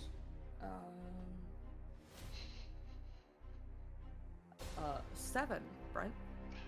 Soon as you come into this tent, take a deep breath in, and you're just met. What is that smell? It just smells so good. And you detect directly to the south of you. That's where it's coming from. Didn't Alice already do a wisdom save? Yeah. Oh, okay. This is not one of those you succeed and it's 24 hours. You're good. Oh. What the frick is this thing? I just see Lowie holding it. You peek back. You see these three jokers are all huddled around the flower. They all look up at you. She'll put her hand out to Lowie. You put your hand out to him. He's like looking at Kaput suspiciously as she gets. Oh, it's mine. Yeah, I found it. Kaput just demanded it. Yeah, you show up and all right. It's so pretty though. Give it to me, please. No, I'll hold on to it. Clearly. Oh my gosh. Ellie hisses at you as you try to reach in. But anyway, all right. I don't have anything else. Let me just, let me just double check something here. Willingly hand over the flower, right, Brent? Because Lowie's not in his right mind. I think that's fair. No, yeah, you wouldn't willingly hand it over. Yeah, you just okay. Yeah, you're still incapacitated. But yeah, you definitely wouldn't hand it over. But you don't. This compulsion doesn't make you feel like your friends are enemies or anything like that. You know, it's It's childishly, I don't want to share, as opposed to, this is my precious, I'm going to kill you all to keep it, kind of thing. So maybe you guys would discuss who gets to hold it while you look at it, you know. Yeah. Yeah, look, I'm holding it right now. We'll all take turns. It'll be for the next however many hours until, whatever. Don't worry about it. Lowie begins babbling at the two in the tent. The voice in the sky told me that it's my turn to hold the flower. You have to wait for yours. True. All right, moving on. Kalina, you look around and it seems like people are just disappearing. What are you doing? I mean, I'm a little frustrated because everybody's disappearing or running off for the fucking flower, and I can't hit these harpies. Helena wishes she had a griffin right now so badly. Badly. I mean, I think I would wish that regardless of the situation, but it would be very helpful right now, I'll admit. And I've been searching to see if there was anything. Is there any way to increase, like, my firebolt's range is 120, which is pretty far. Is there anything that I can do to, like, make that further? Well, I'm not gonna make this a hard fast rule, but for this right now, I will say you can roll. You can roll at disadvantage. Oh, I was thinking of like if there was. If I don't was think allowed to that's a climb good on Carl. things. You could shoot. You could shoot a firebolt at disadvantage, right? Like beyond its range, right? Rules as written, no. No. No, you Okay. can't. That's why I was Oh, like yes, yeah, wondering if I could yeah. climb on something or. Yeah. Okay, yeah, that's a ranged good weapons question. can do a disadvantage. Spells have hard ranges. Each of these stalls, you get a sense that maybe you could balance on them. They're about 10 feet up, but like I said, for this situation, I would say you can. I would give you a disadvantage if you want to try to use your action to hit them. But don't marry me to this. I'm not gonna say this is all the time. You could try to jump up into the air off of something and try to get high enough to launch it without But I disadvantage. still have to be like right under them Eh, to even get Yeah. close. yeah. God damn it.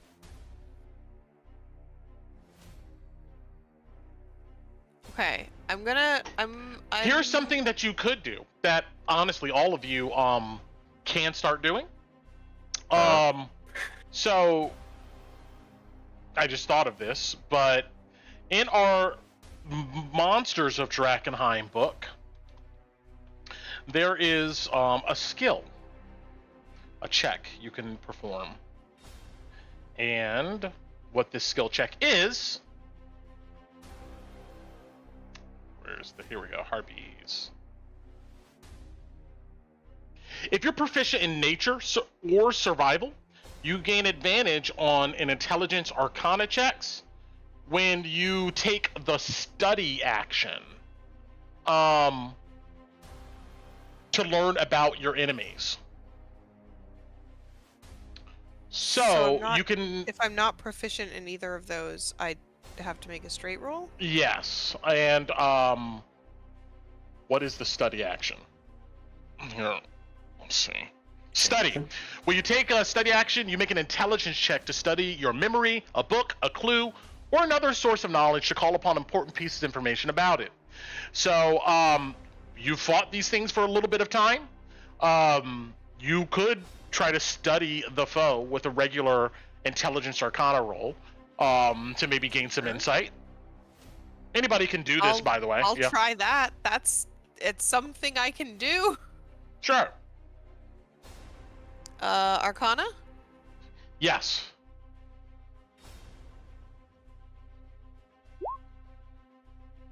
Well, that's okay. Don't worry about it. We're Guys. good. Let's go. We gotta shoot these flying things. Please come help me.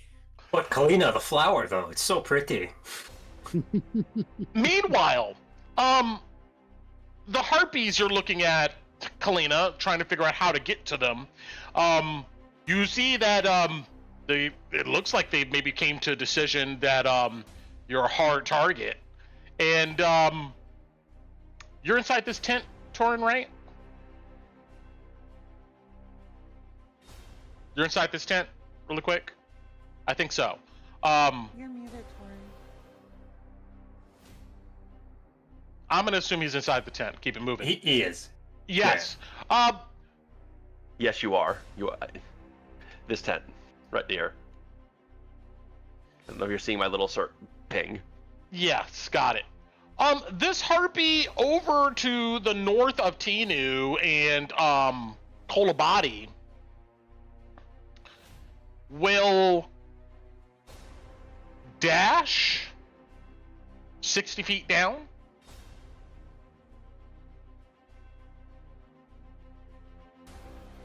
And then take a bonus action and dash another 30 feet for 90 feet down. So there, that one's 60, so that's 70 now. Yep. So yeah, 160 minus 60. Oh, Jesus. 160 minus 90. Yep, 70, as you have just stated. Satoru sees this, obviously. This one here is 70 feet above ground. And you see the other two Hazewind Harpies move, flying 160 feet, 5, 10, 15. They move 15 feet. And then they will fly, use their bonus action to dash and fly down 30 feet. And you see that they seem to be trying to concoct some type of plan, but they sit there waiting with their bows in their hands. They don't do anything besides you see these two knock arrows. That is it. Moving back. They're 90 feet then, Brent? Is that about right? Because they went 90 feet down. These guys, no, I'm sorry, they only went 30 feet down. So. Okay, they're at 100 feet then. They were at 160. Now they're at 130. Got it. Okay. All right. Meanwhile, Tinu, what are you doing? Ellie's not responding to me.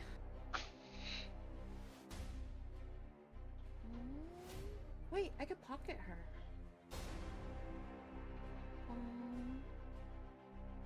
Takes an action. Yeah. Okay. I don't know if this is metagaming. I'm not gonna ask it because I don't know. Like, if your familiar's not talking to you, that's not metagaming. Like, you know something's wrong. You know something's wrong with your familiar. You know you can't give your familiar action. Like, you can't command it at the moment. Yeah, It's incapacitated. Yeah. But I can pocket her though, because that's a me action. Yeah, you could talk at her. She doesn't respond. Yeah.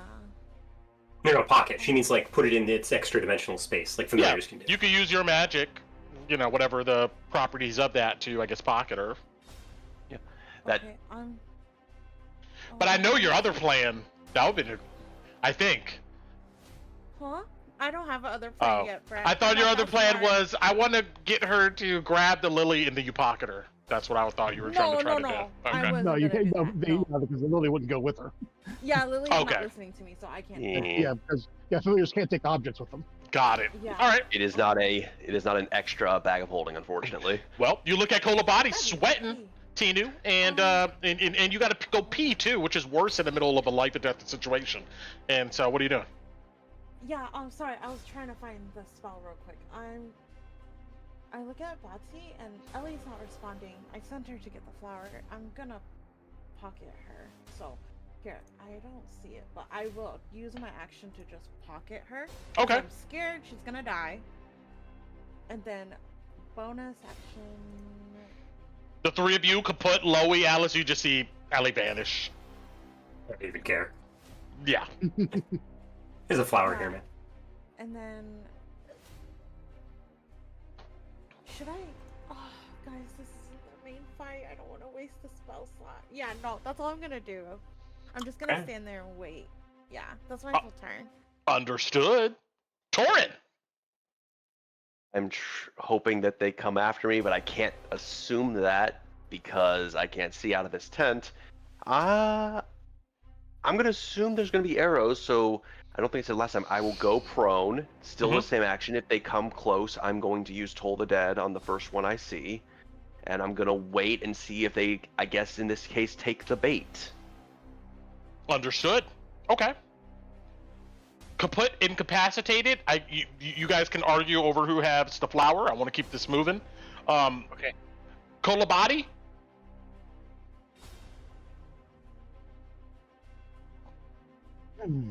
Well, as I can see them knocking arrows and looking for targets. So,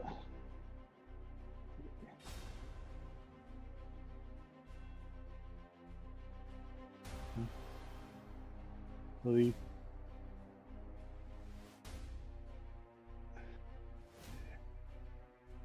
invisible sitar will move move closer and using my action and its reaction, it's going to peck at this one with a kiss. All right. Like the what is it? Double entendre. It's coming out of invisibility, so this will be an advantage. Understood. Oh.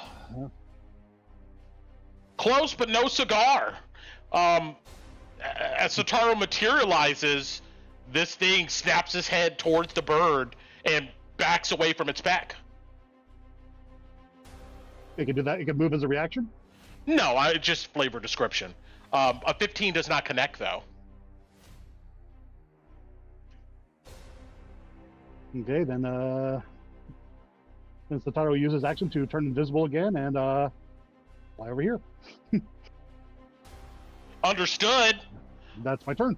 All right, Alice incapacitated, Lowie incapacitated. I Oh, want to okay. try something, Brett. Because Go if for I it. get the flower, because Alice is gonna hear that Lowie is like, oh, we can take turns and all that, and she's not used to being told no by Lowie, so she's gonna kind of like pout a little bit and be like, but it's so pretty, Uncle Lou. Let me hold it, pretty, please. It looks so pretty in my hair. I'm trying to call on Lowie's memories of him and his sister. Let me think. Yeah, I was about to say that. I would say that worked on Clara, so she totally would have tried on Lowie. We'll make that canon if that's okay, Brent. Alice Sure. got her way I would say that if you want to self-roll a wisdom save or something, you can, Lowie, but I would say that it'll be at disadvantage. You know, this thing belongs to you. I can't let Alice make it. Oh, okay, all right. I can't give Alice a persuasion check to give it to her because she's trying to persuade Lowie to hand it over. But if not, then I will. Sure. Disadvantage Yeah, I mean, you give her a persuasion check, but it'll still be hard. Either way you want to do it. I would say for a persuasion check, I'm looking for a DC 20. Alice wouldn't be trying to persuade. If she sees him hesitate, not gonna do it, she's gonna try to slide a hand and snatch it from his ass. Okay. That will very much probably work. Got it. I'll go. Roll me a sleight of hand versus our. Let's do a passive. Oh, God. Whatever Lowie's passive. Oh, please, come on. DC 15. Stealth. That's what you're looking for. Oh yeah. You got it. Sorry, Greg. Sure. While Alice, you're talking and stuff, you just immediately snatch it out of his hands. Okay. And because it's so pretty and so precious, I'm gonna put it in my bag of holding. No, you don't. You want to look. No. You want to keep it out and look at it. You don't want to put it away. Yeah. I'm gonna run away then. All right. She'll just Chloe start shouts. giggling and run away. Well, where do you go? She's just gonna run. That's 25, 30. I mean, she's just gonna try to get away from Lowie. She knows he's fast, so bonus action dash. She has 70 feet of movement. She's gone. 60 feet, 10 more feet. Bloop, bloop, bloop. See if she can get duck into this tent. There's Alice. All right. You guys can smell kaput, Lowie, where the flower went, kind of, you know, to the west here. So you can handle that how you want to. You would probably chase after it. I'm gonna let you guys do that. Just move yourselves. Yeah, well, he's just running after Alice. Like, As soon as you get within a certain range, it just pulls you. You know exactly where she's at. You know exactly where the flower's at. Yeah, you just run up to her. Anyway, Kalina, what are you doing?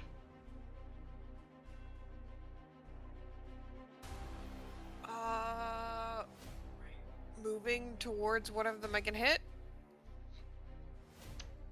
Okay, one of these Hazewood harpies is 70 feet in the air. The other two are 130 feet in the air. Yeah, I was thinking I can try and if I get to here, then I'm gonna try and hit the one that's within 70 feet with a firebolt.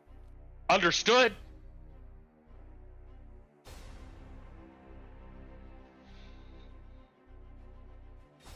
Jesus, apparently the firebolt is where it's at tonight. Your aim is true. Another D10, 2D10. 19.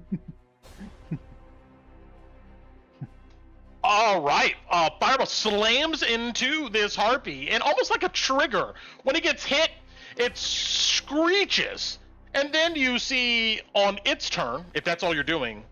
I'm also Kalina. yelling, "Where the fuck is everyone?" But that's all I'm doing, yes. This guy here is going to dash 60 feet, then bonus action dash down 60 feet, use his action with its taloned claws to rip into the tarp of this tent and shatter it, as you guys are now no longer covered.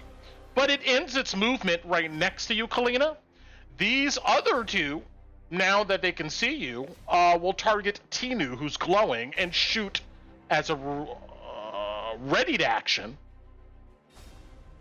Let me ask this. If a creature has a ready to action, then it's their turn next? Do they get the ready to action? No. If it's their turn, the ready action goes away. Okay. Well, in that case, they're just gonna. You'd have to roll. You have to roll harpies independently if you wanted to do that, Brent, and that would mean you don't roll for monster groups. Yeah, okay. In that case, they're just gonna shoot at you guys. The ready to action was if they see Tinu or Kalina, either one of you two pop out, they're gonna shoot. But that never resolved. So now that the 10 is gone, the other two guys are gonna shoot at Tinu, and first shot. Second shot, then first shot, second shot, no bueno. That is 4 shots coming your way. 12 will probably miss. 2 crits. Let's resolve that. Crits, damn it. You'll take Please, 15 please. plus an additional 2d8. Or not 15. You don't get the +3 from the dex. You get the 8 though. Oh, those are 2 shots. Never mind. I'm sorry, Brent. You're good. Oh, okay, yeah. You stunned me for a second. I was like, wait a minute. All right. Hold on now. Yeah, so that would be 15 plus an additional 9. So 24 total. For 24 total damage. Oh no, The- Tinu doesn't go down. Okay. I don't go down. I did the wrong math. Yeah, I have 3 HP.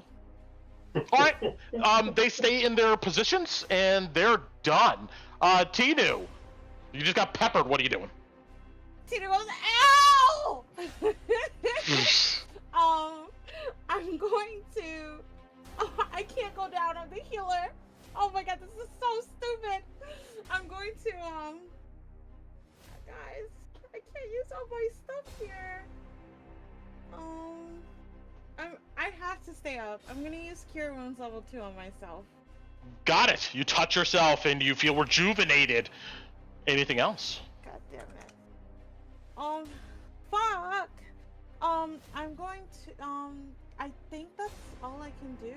Yeah, that's my turn. Let me give me before Does you I move? get a hit. Oh yeah, I will move. There's this one, right? I see this thing.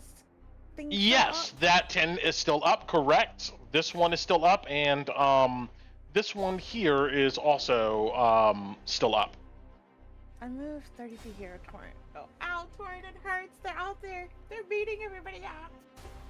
They're beating everybody's ass. Ah. I don't know where half the party is. Something happened to Ellie, so I think it's something to do with the flower. That's all she's gonna say. Understood. Torin, you hear this? Your turn. What are you doing? Okay, well, I guess I was hoping they'd go after me, but apparently they went after Tinu, so stepping out. How high up are these two at this moment? Still 130? Yes, those two are 130, and this one here is on the ground next to Kalina. So 5, 10, 15, 20. Targeting this one, I'm going to do Booming Blade. So that's going to be to hit.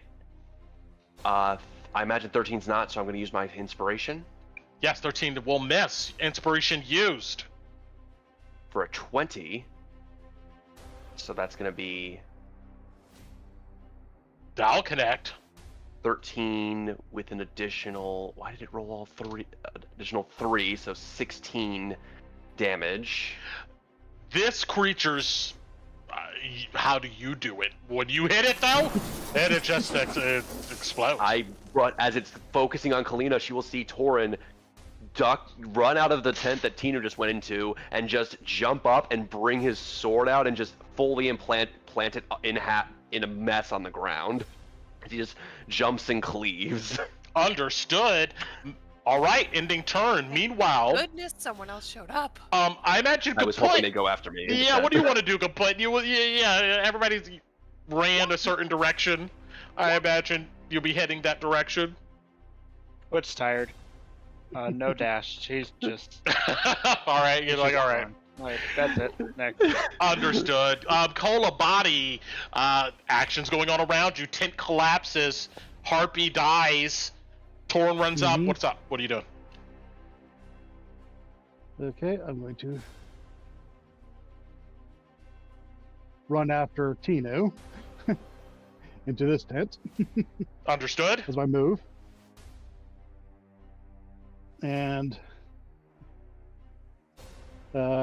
essentially ready in action to when Sataro is within range to launch to use him as a mobile platform.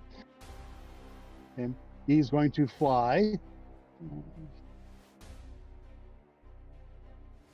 He's going to fly down a little bit. 5, 10, 15, 20. And once again, just for ease sake, I'm gonna just reveal this area, even though you're in the tent.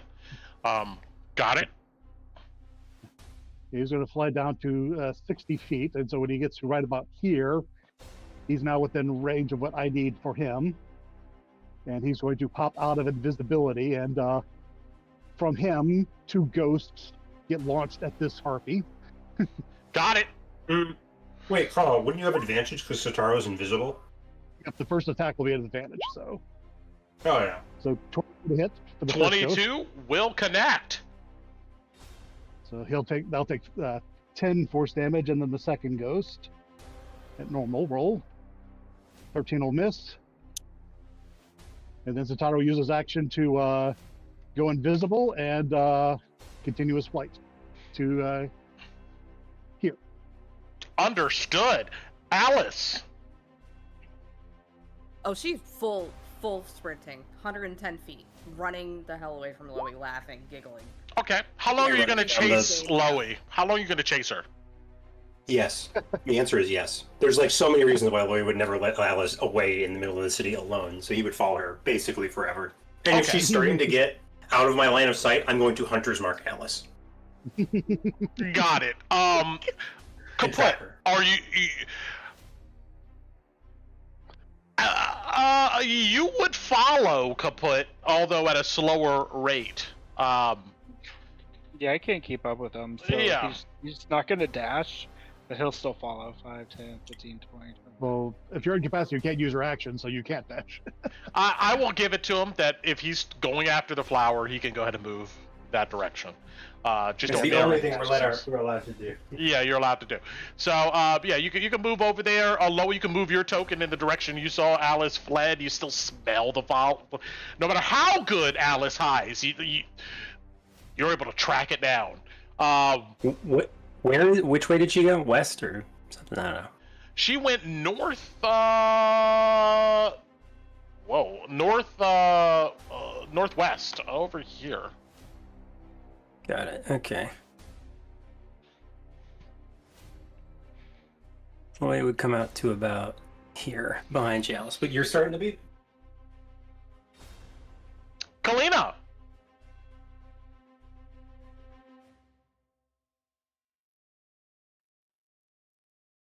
I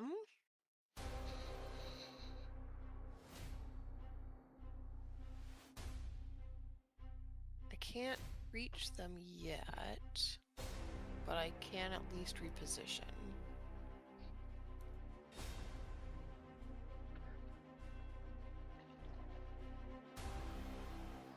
I'm gonna run a little closer into the aura, and I'll also stay next to Torin.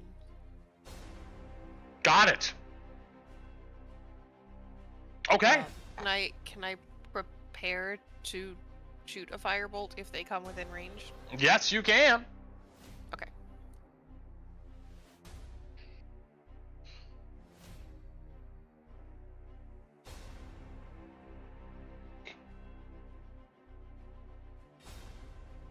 All right.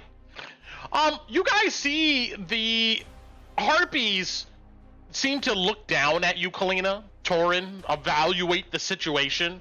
These guys don't seem like idiots. These creatures then look at each other, and then they look around.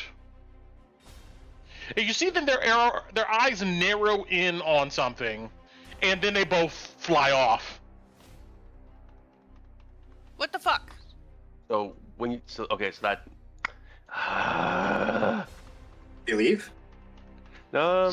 technically yes. Okay. They're Oh, they're coming for us, man. yeah, they're going this direction. So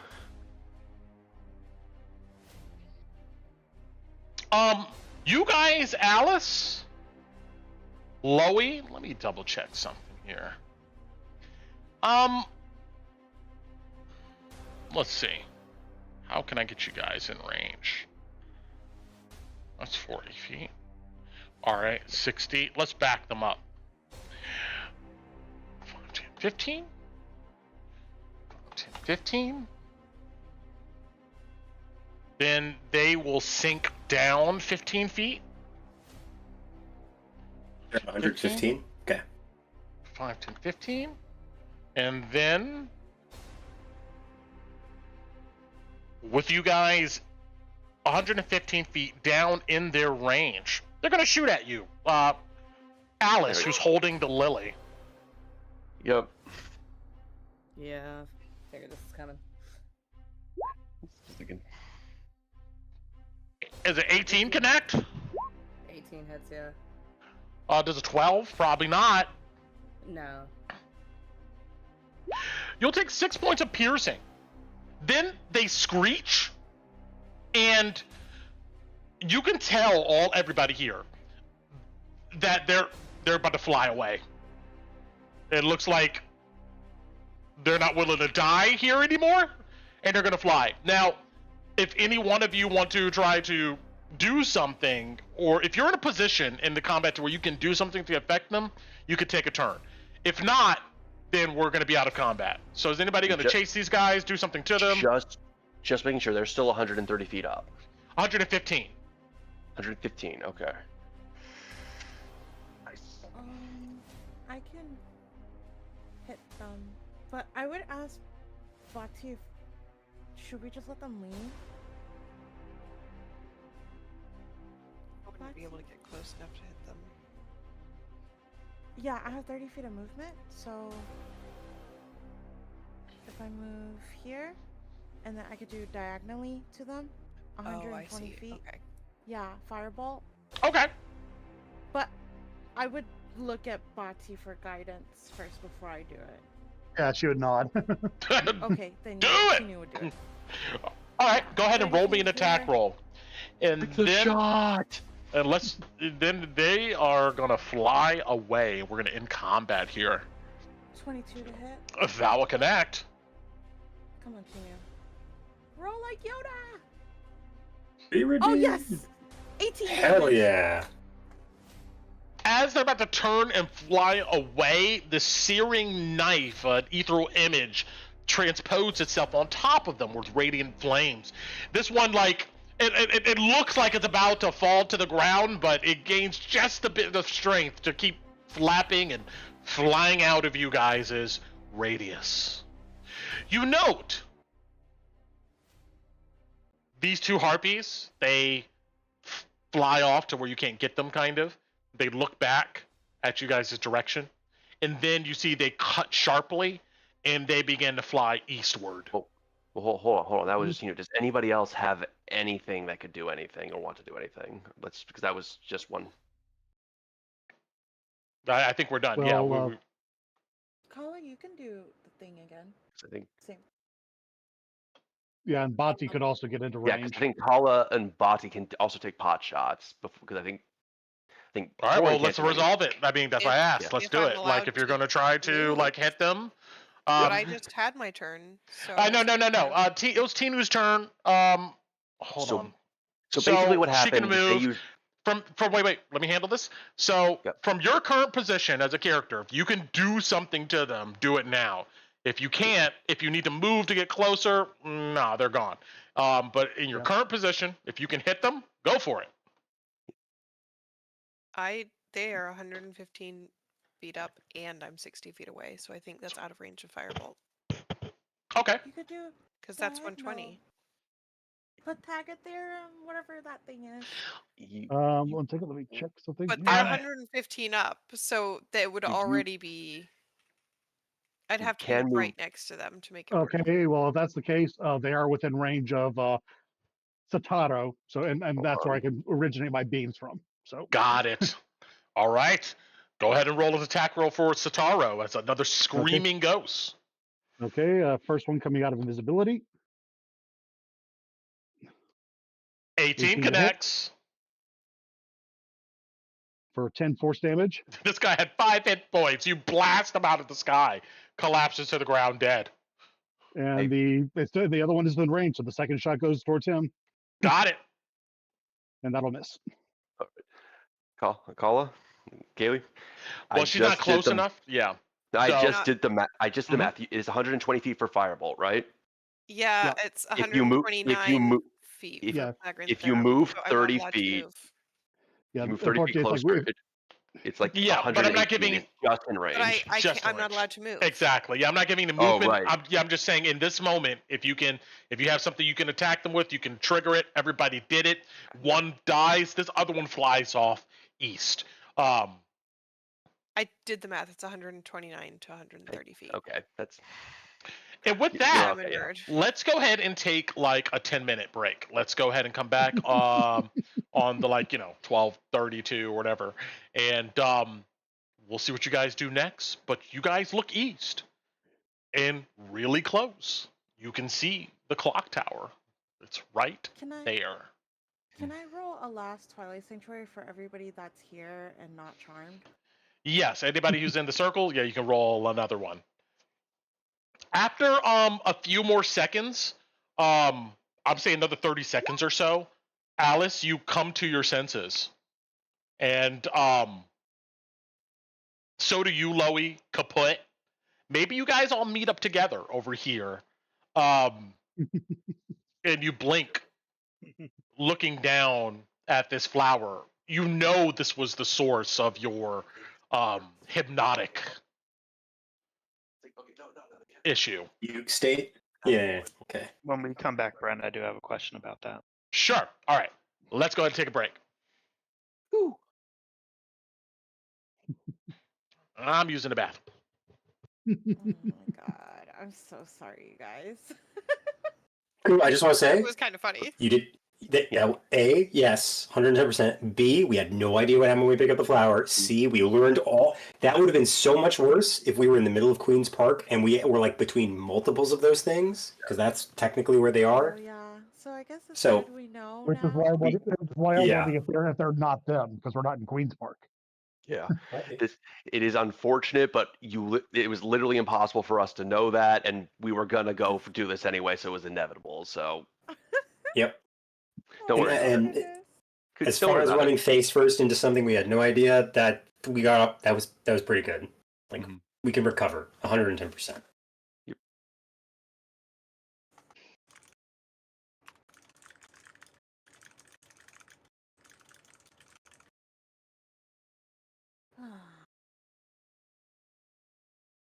Guys, I used a lot of resources. I didn't want to, but I know. Oh man.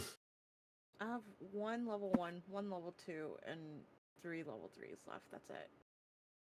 Okay. It's actually Well, not bad, actually.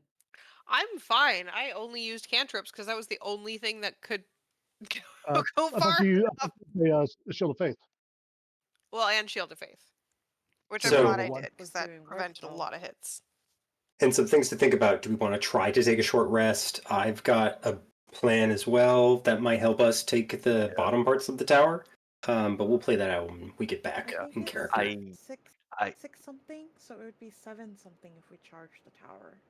Well, it's 7:15 now, so it'd be Yeah. so it'd be 8:15 if that was the case, and also the fact that the one that got away is going to be warning them that there are adventures in the air.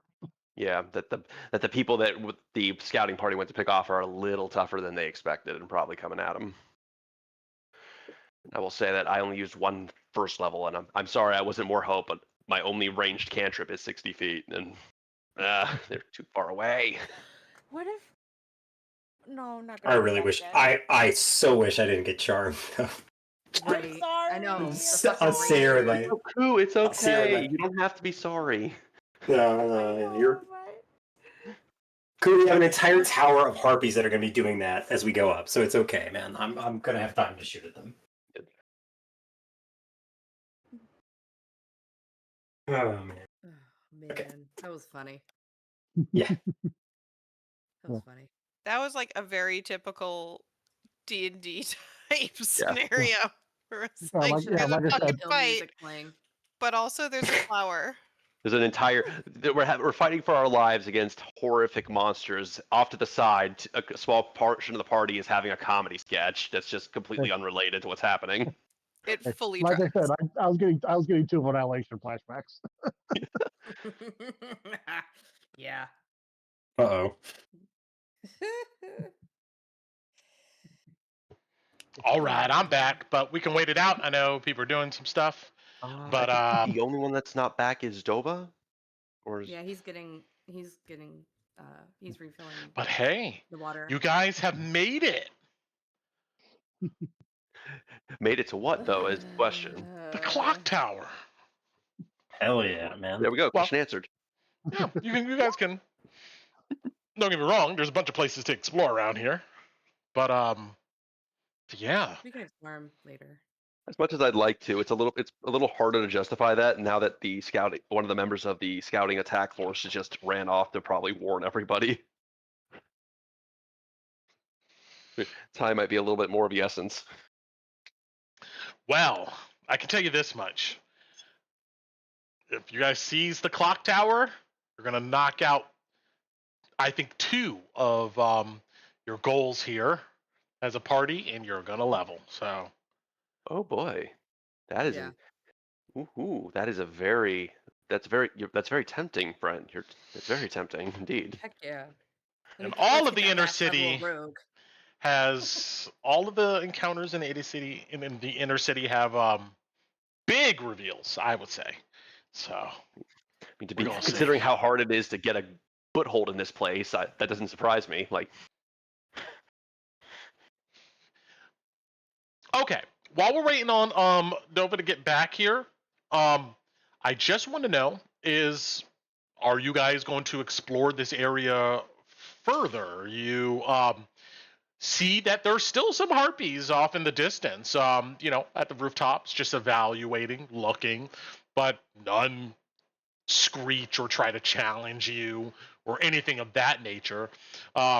With the dead harpies on the ground, you guys get a good sense that, at least for a short period of time, who knows how long the harpies will tolerate it, but you could investigate this area. Brent, real quick. And you can if you can jog my memory, I'd be super appreciative. But if not, then I might play it by ear. Rules on the signal flare for the for the hooded lanterns.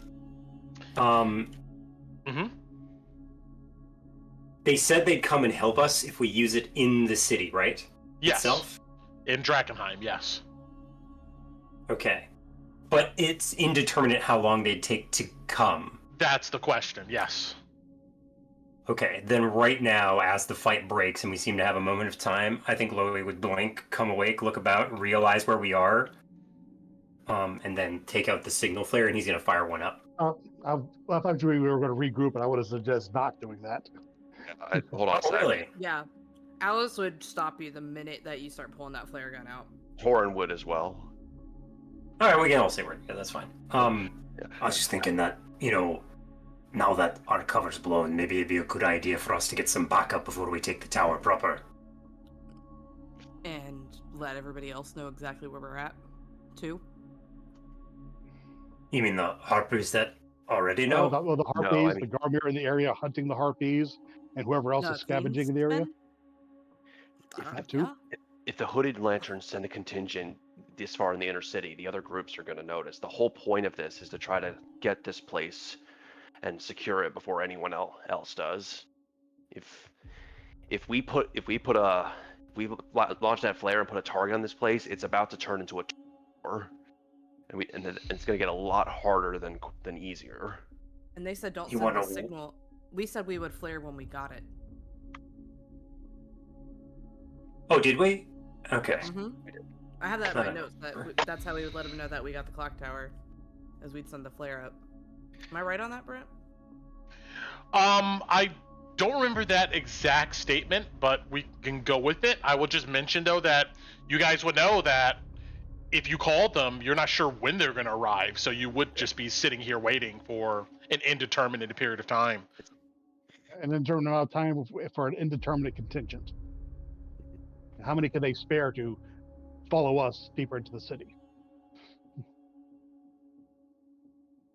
And that, make the approach easier. But if you all want to be cautious and you all are fine to keep going, then I say we have a look about the place.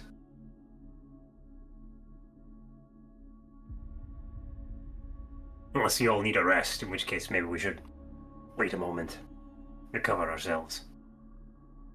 What time is it, Brent? It's like approaching 7:30. Is there... Oh, sorry. Go ahead, Tori. Oh no, I'm sorry. That was more to myself. Please continue. I'm looking it through my options. Can we not take a moment to take a breather, or what do you guys want to do? Tinu would ask. You can tell Tinu's still kind of like really hurt. Not really hurt, but like half HP hurt. Bloodied. Yeah. That. Taking a moment and finding a place to maybe have a bit of recovery after what we just went through isn't amiss. I don't need it, but looking at some of his companions who are probably still kind of filled with arrows. That wasn't exactly the easiest bout we just had. Well, we could give you the hour to look about, Torin. Maybe you can find some more things in any of these buildings surrounding the place. You were looking at that building to the south? What was it? The... Magistrate? Yeah, that's it. Yeah. So maybe those who need to rest, yeah, rest, and those who don't can look around? Let's say if we're gonna take some time to recover anyways, yeah, we should probably pick one of these buildings, however, to rest in instead of out here in the open, just in case anyone decides to have an itchy trigger finger. So it sounds like you guys are going to try to take a short rest in maybe one of these buildings, and while that is going on, search some more places? That is, as I'm understanding it, yes. Okay. Mm-hmm. Which building are you guys going to go to? Okay, so right now, the ones we haven't checked, we have, up to the north, we have... Starspire Cocktails and Plates, Hearst Expeditions, and Melvin Jewelers. Those three. Across the street from you guys, you see that there's a large sign with stately letters that says Market Permits. And off in the northeast corner, there's another sign that says Gelstad Holdings. Gelstad Holdings. Oh, we gotta check that one out. That's definitely one we should probably look at. Okay, just checking. If we take a short rest, we can't make perception or investigation checks to search buildings, right, Brent? Even if we're inside the building resting. Yeah. Somebody would need to forego their short rest in order to look around. I have them. I'm willing to do that. Yeah, Lowie could use a short rest, but I can heal myself up a little bit and then I'll be fine. I don't need to take a short rest. I have a method myself as well, so I'm willing to. Well, we can split up. I can look check through that. different buildings. Exactly. All right. So you guys, how many buildings would you say, Brent, if me and Torn were working together while the rest of everybody is resting for an hour? How many buildings do you think B and Torn could scour through together? 3. You want to do 3 together or 6 separate? I'd say 3 together. We can then help each other out, increase our resources, and make it more likely to find something. Yeah, because I think I have a higher perception than you. Yeah, you do. Okay, so you guys are gonna, I guess, hold out in Gelstad Holdings? Is that what I'm hearing? Yeah. I'd say yeah. Okay, yeah, just move your tokens for me over to that building. You guys limp over there, and let's see what we discover. Kaput's back, and I know you said he had something before he... Oh, yes. Oh, Raput.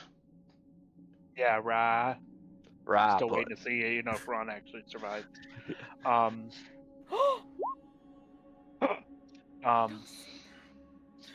it's always an F. I don't even know if Kaput's gonna survive, so hey. So could I identify that flower is an Eldritch Lily? Having worked with Oscar Yorn, assuming I know what they look like.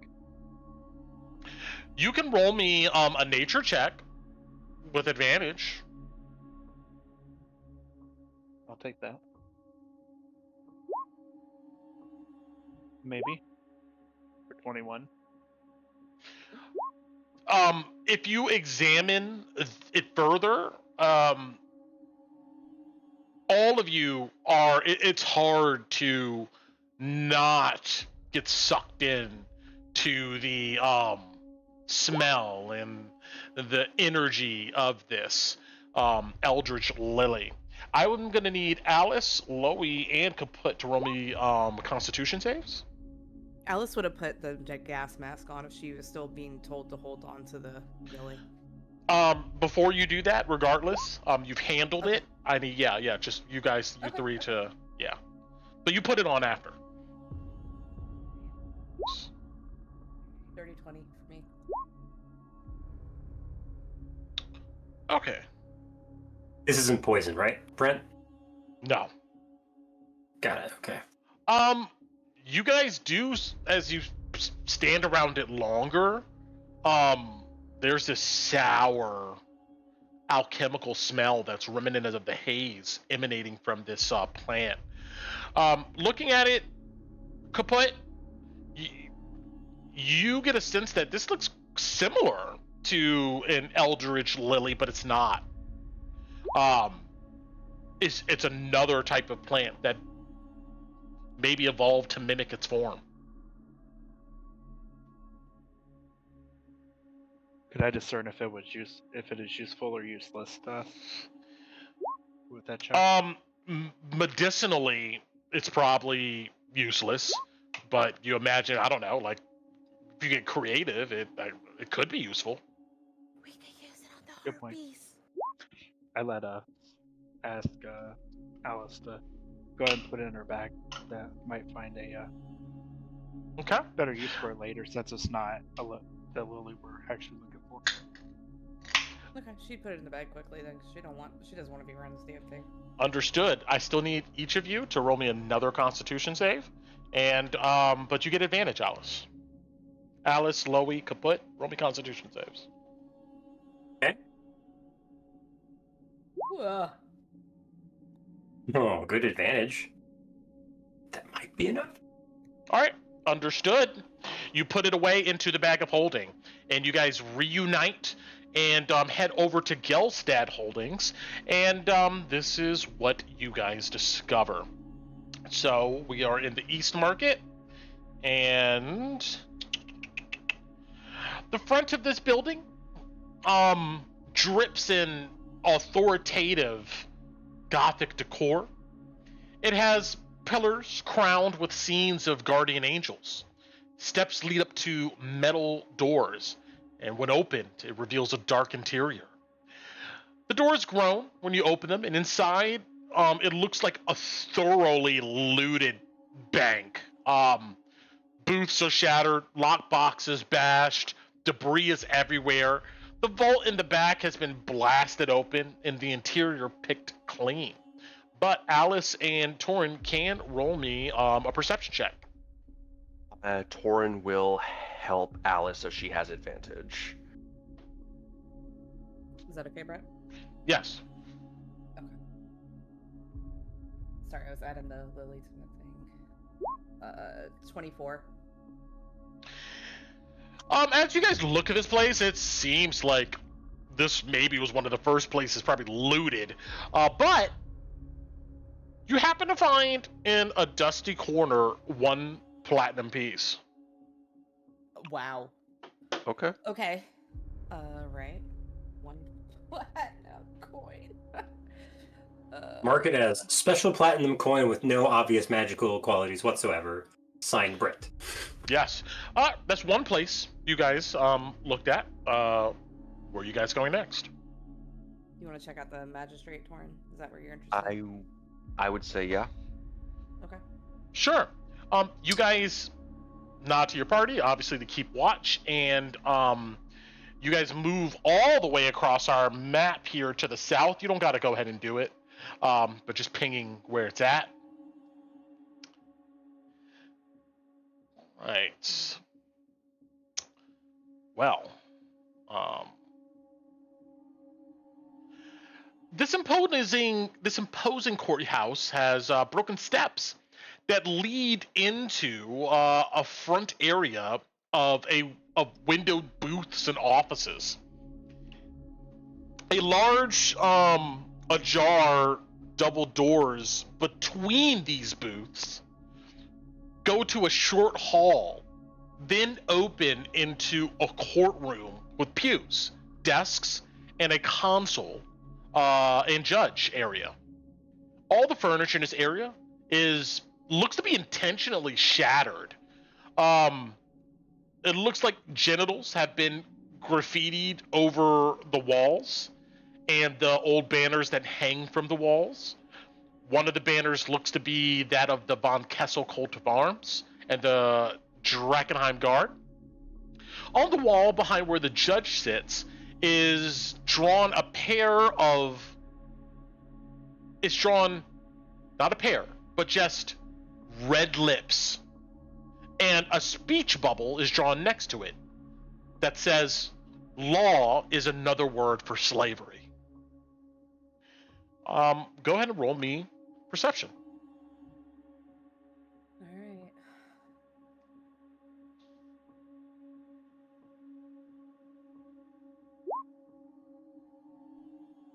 right. It's 23, not 30. I don't know what D&D Beyond's doing. It's 23.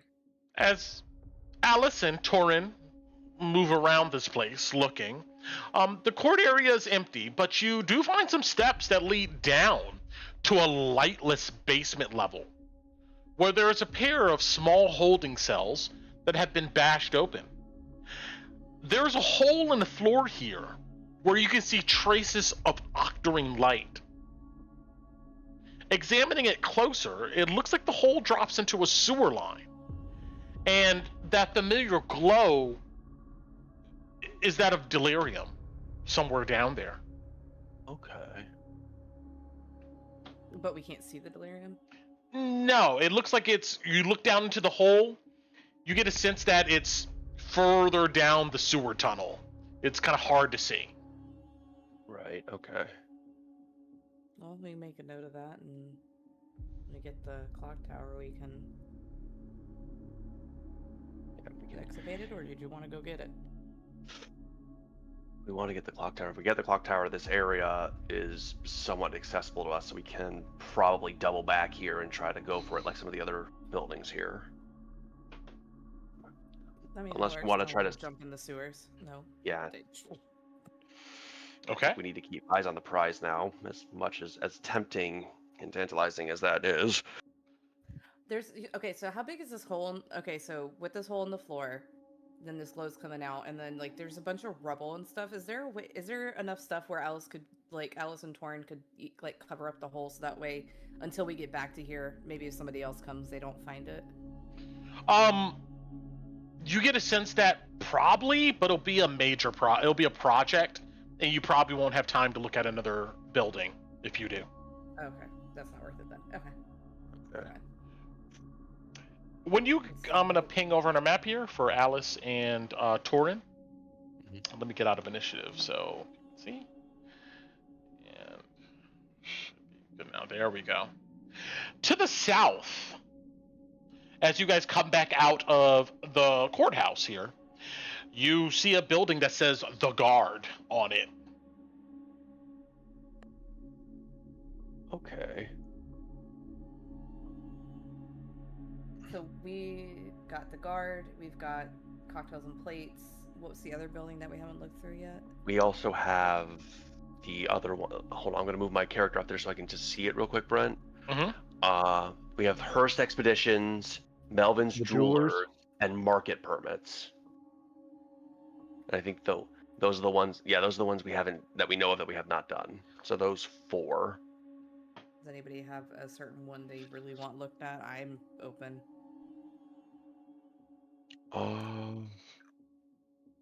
Likes jewelry. I mean, either jewelry or market permits, but I'd say jewelry is probably a good one if we're looking for a little extra scratch. Yeah. Okay. Or the guard might have something. The guard might actually have Use. some kind of info or documentation, though.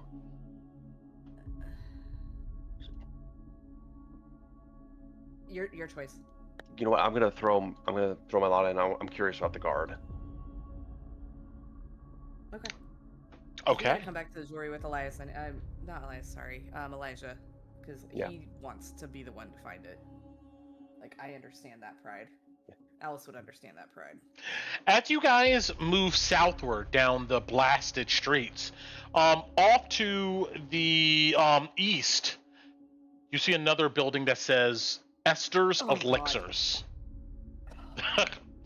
But this is all you got time for, as you guys promised you'll report back to your friends. There's so many interesting places. All right, the garter elixirs for the last one, because we would have seen that before we should.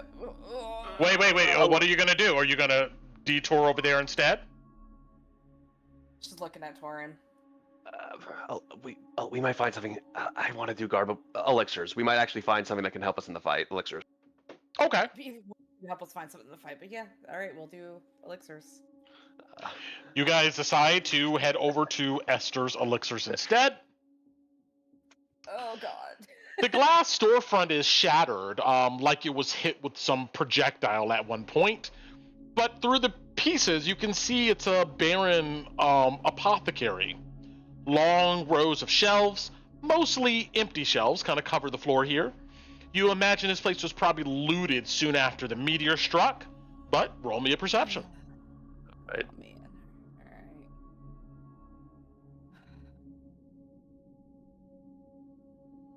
All right. Oh, lovely. I'll take a 26. If there's anything in here, we'll find it, maybe. Mm-hmm. Even though this place was looted, Alice and Torin, you find a scroll tube in some heaps of trash. It feels a bit heavy. When you open it, the papers look like you're trained in Arcana, right, Torin? Yes, I am. It looks like a recipe, a formula, and let's see here. The title of it says Troll Blood Potion. Okay.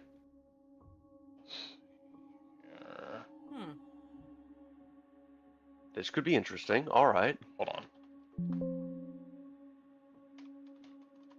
Let's see here, where would that be? I should go up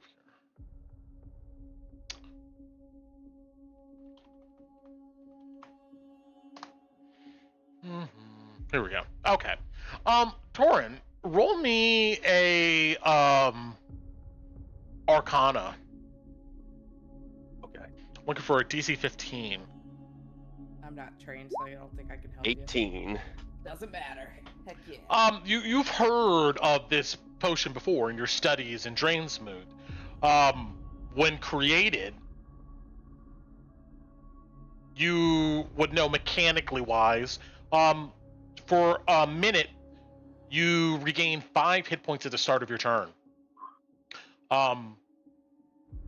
This effect of this potion ends early if you take fire or acid damage. All right. 5 fast healing 5 for a minute. That's good. You know that you have the recipe, and long as you have the ingredients, you can probably make one or more of these potions. I'm gonna drop in our general channel just because this is the mechanic I will probably be using in the future. If you want to craft this, the recipe says that you're going to need a quote-unquote rare workshop and rare components. Somewhere you need to find an animus, a fey animus, a fluid, monster blood from a troll, and an organ, eyes from a troll. You have these 3 things. and you have a quote-unquote rare workshop, you would know that the smithy at the Scar will probably be a rare workshop.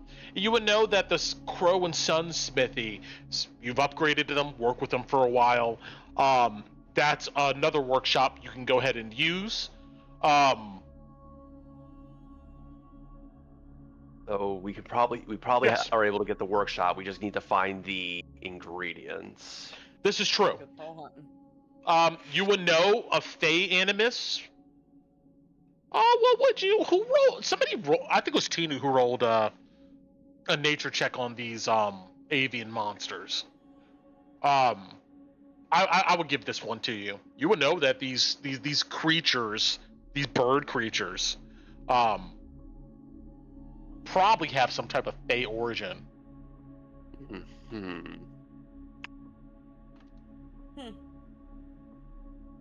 We might need to collect these bodies. But that's something. Well, thing is, we don't know what's involved in getting a Fey Animus. That's true. But that's something that obviously we can't resolve right now. But you have this, and let's keep moving. But that's what you discover here.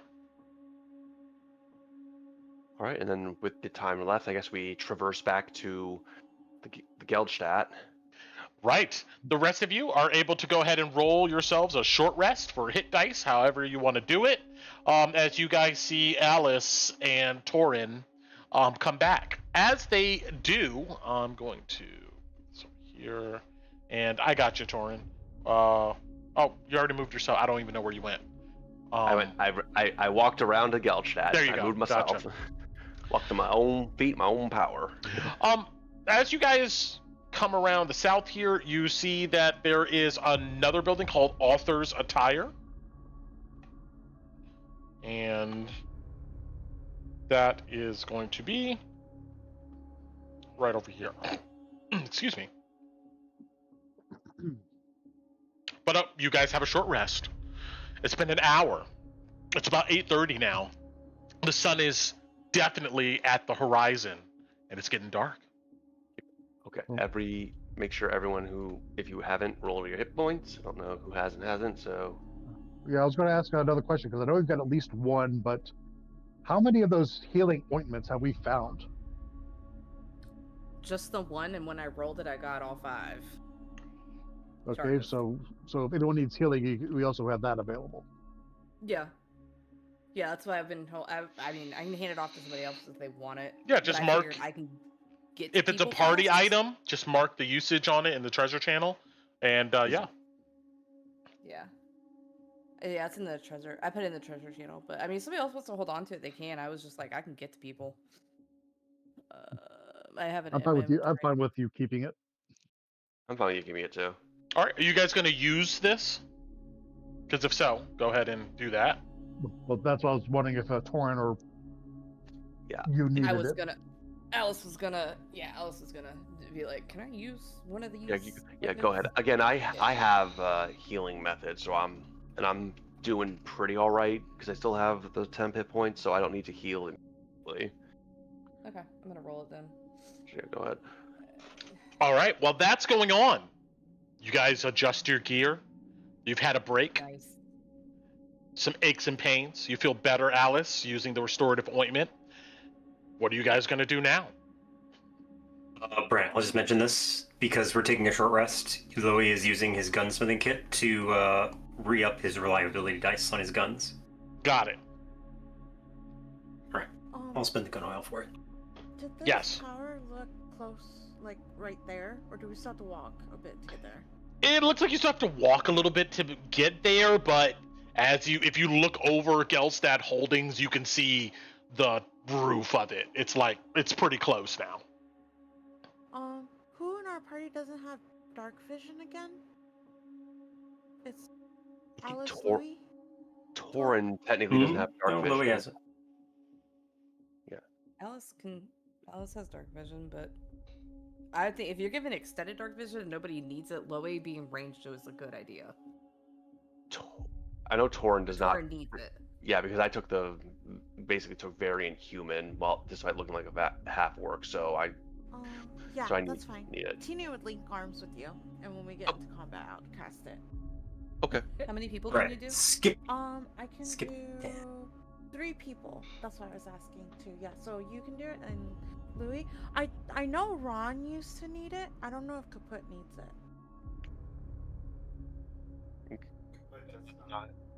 Yeah, so Okay. Kaput needs it, Torin needs it. I think Kaput they're does the not. only ones, but extended dark vision is also just helpful, so if someone wants that.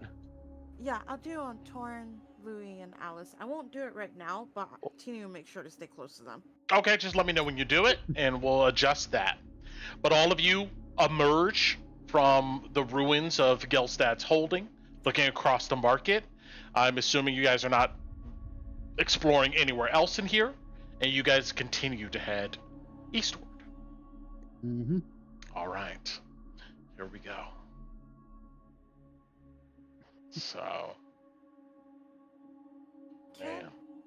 I feel like I have to preemptively say it because I'm not gonna have time when we get to Right that. now, you see the saving circle in the corner of your of your screen. I'm gonna ready to cast it right Don't forget when... to get some Vigilant Blessing. Oh yeah, I did do it for Alice already in the chat. Alice, yeah, it is in the chat. So Okay. right when we get... Well, but when should I do it? I'll ask them. When should I do it? I'm just gonna change your token now. You said Torin, Alice, and who else? And Louis.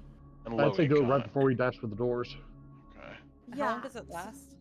Only An an hour. hour. That's why. Okay. When we get to the tower, when we can see it, that's when you should do Okay. it.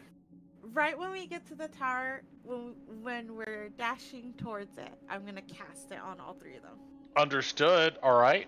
I know you guys can't see it because I'm putting these tokens on the map here now, but I'm about to adjust that. And cool body and Lowie,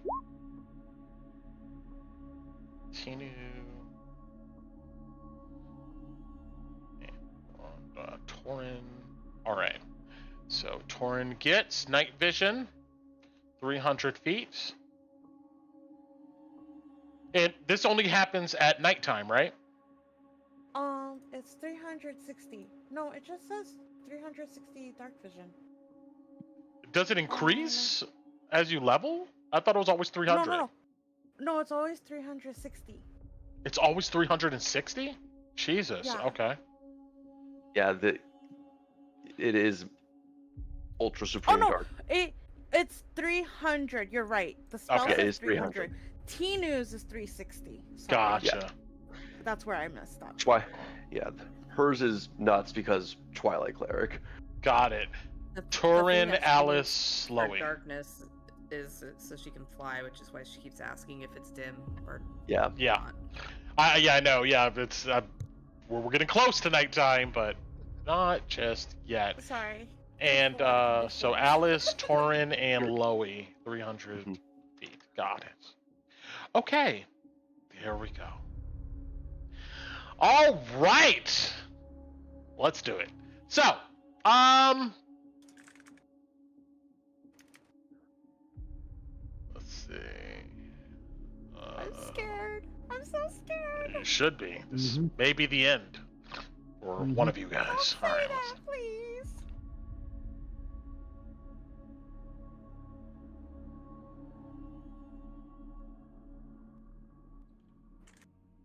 Before I switch maps, I'm going to tell you guys what you see on the approach.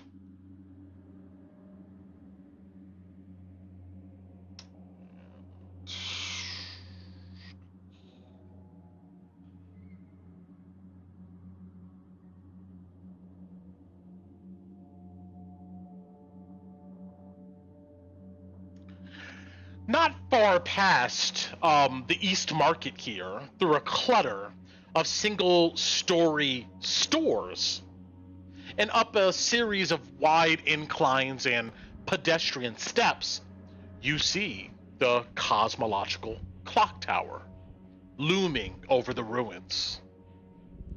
It's unmistakable. A perfect circle of neon, octarine energy glows intensely through the haze. About 2/3 up the tower's length, faintly, you can hear some type of energy in the air. Although it seems to be very faint. It sounds something like this.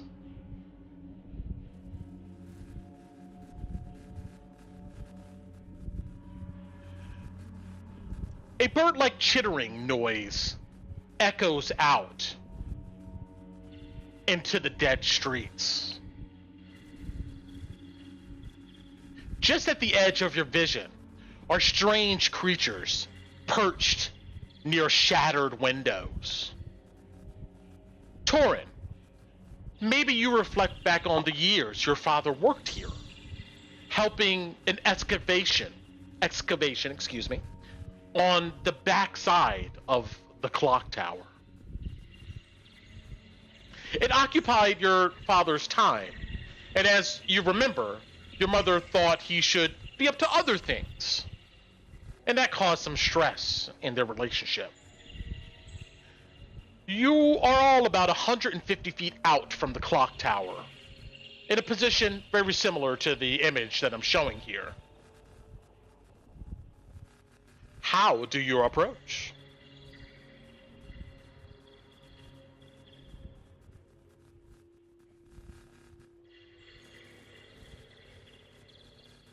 Okay. I think it might be about time for us to do anything that we need to do. And if you're Get asking, ready. you do see shadowy figures through the haze, moving across buildings, some of them going towards the tower. Yeah, now would be the time then. Yeah. Alice, Lowie's gonna cast a spell on you, and you're pretty familiar with it. He's Okay. gonna cast Long Strider on you. Ridiculous. I love that I can run away now. Thank you. You're welcome.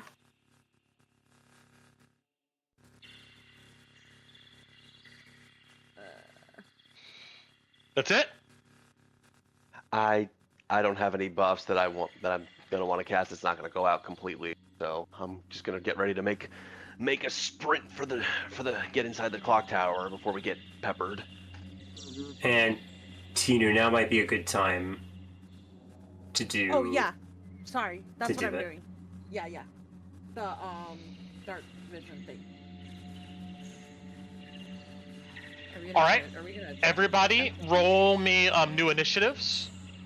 Yeah. Or we're gonna keep these. Kids. Okay, Are we on the I map? or Jesus. yeah, we're still on the old map. I wasn't sure if that was. Yeah, we're still on the old map. It should carry over, so we should be good. Oh, did you- 20, Grant. Gotcha. If it doesn't carry over, I will adjust it. I'm not really sure sometimes, but Let me Alice, where is Alice? There's Alice. At turn and 20. Yeah. Got it. Put me at 20.1 because I would be faster than Tina. Okay. Where is Alice? I just had her. I went away. I'll add it again. Yeah, I don't see her on the map anymore. Yeah, I don't even see you on the map. What happened? Did I Alice, delete it by mistake? Alice, we're It's trying to okay. find your initiative. It's not time to be a rogue right now. I am that stealthy, you can't see me, okay? Let's Well- just go to the clock tower. Okay.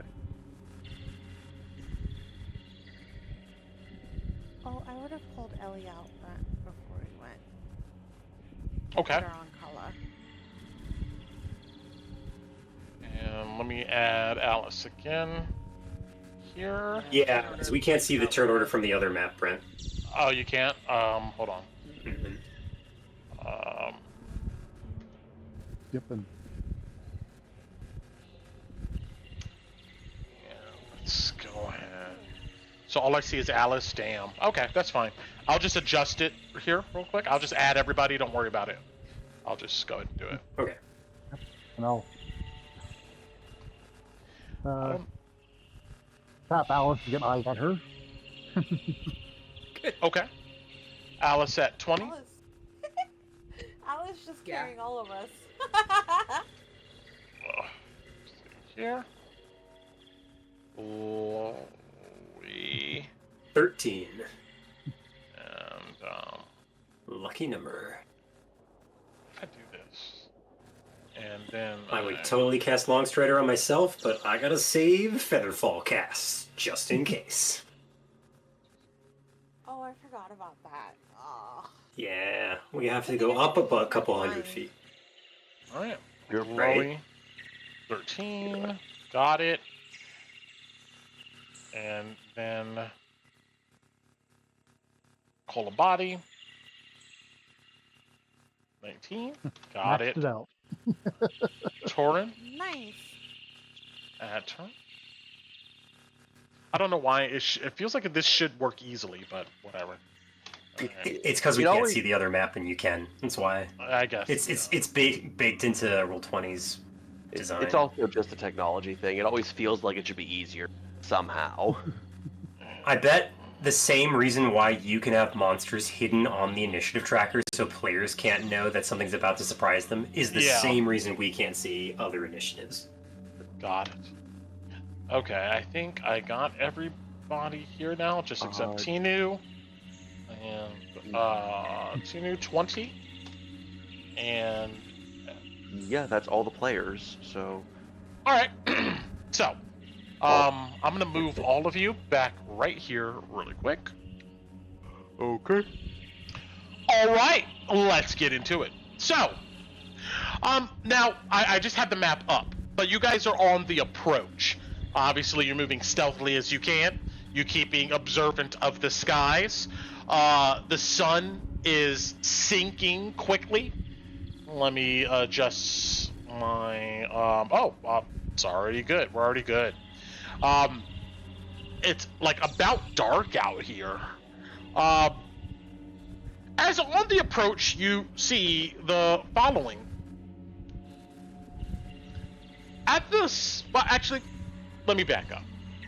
Before you get close, you note that there seems to be a bunch of activity from these avian monstrosities around the tower.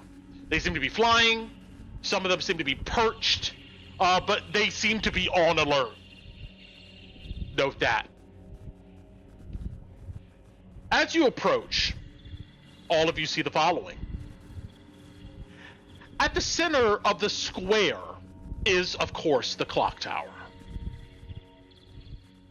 The 300-foot tall square tower is about 50 feet wide at its base, with rounded turret corners and walls supported by great buttresses. The front facade is a mechanical wonder. Near the top of the tower is a massive 30-foot wide clock face made from glass. The numerals and hands filigraneed with silver, brass, and gold. Above this clock tower facade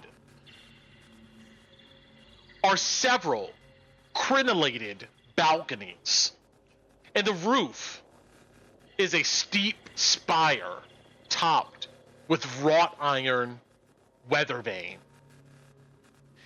That's what all of you see immediately as you begin to get closer.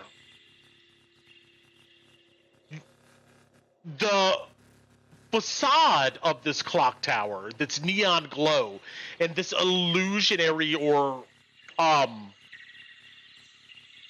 guess we could say illusionary text and images really pop out.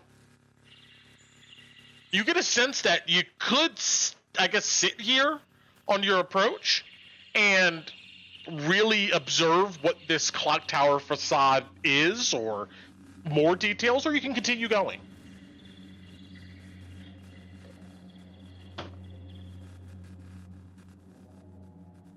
So, just to reiterate, from the description I just read, before you, maybe about 60 feet away, you look up, you see this clock tower facade, this illusionary image of a clock with the silver, brass, and gold arms. And there's a bunch of, seems to be other images up here too, in the clock tower facade. You could try to observe them, I guess now, or later, or continue on. I think if it's something you can do relatively quickly, Torn would take a moment to try to observe this. What would that be? You get a sense that sitting here, looking at it, with your party,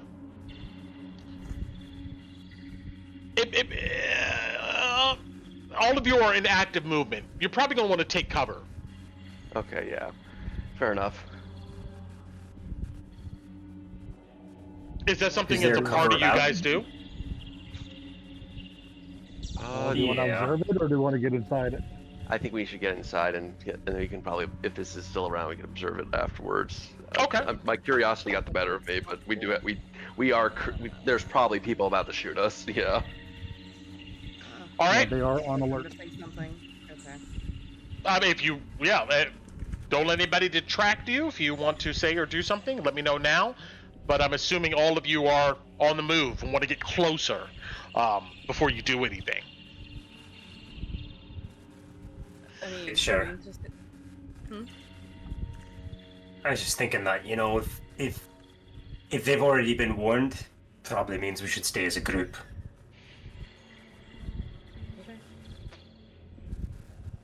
Okay. You guys get within 60 feet. There's a few flight of steps past some ruined buildings, and you know that up them will land you right here in the front of the clock tower itself. You see there's creatures flying above, around, to and fro. You guys would know that being in front of the clock tower is probably not the most stealthy position, but you see the doors. Do we want to see if there's another entrance? Or are we just going in? Are we just Wait. barrel rushing this? Well, I think it might be a good idea to see. We've got time. Go around the sides. Well, that's the question. Is like, do we have the time? I know the clock is ticking on the dark vision. Well, we just. I think we can spend 5 minutes just running around to see if there's a back entrance, right? Probably spare that. Okay, so we'll take cover and you guys scout. All right, I can take sure. cover. Okay. Okay, fine. Yeah, that's what I thought. Come on, Eddie. Maybe watch the front while we. Yeah. Torrance, since you're sitting Well- still, maybe in 5 minutes you can look at whatever's going on in the illusion or whatever. Yep. All right. So you guys are going to approach, and then I think I heard Alice is going to scout the or the diameter or the area of the clock tower. Is that what I'm hearing? And Lowie. Yeah, And Lowie? and Lower, yeah. Okay. Going around the perimeter, seeing if there's any other entrances. Yeah, y'all take cover and we'll go scout. Yeah, move yourselves in whatever direction you want to go around this tower on this map. Following you, though. Alright. Can we make stealth checks, Brent? Yes. Okay. God damn it. 16. Sorry, you're just nervous. It's fine. It's nothing to be nervous about.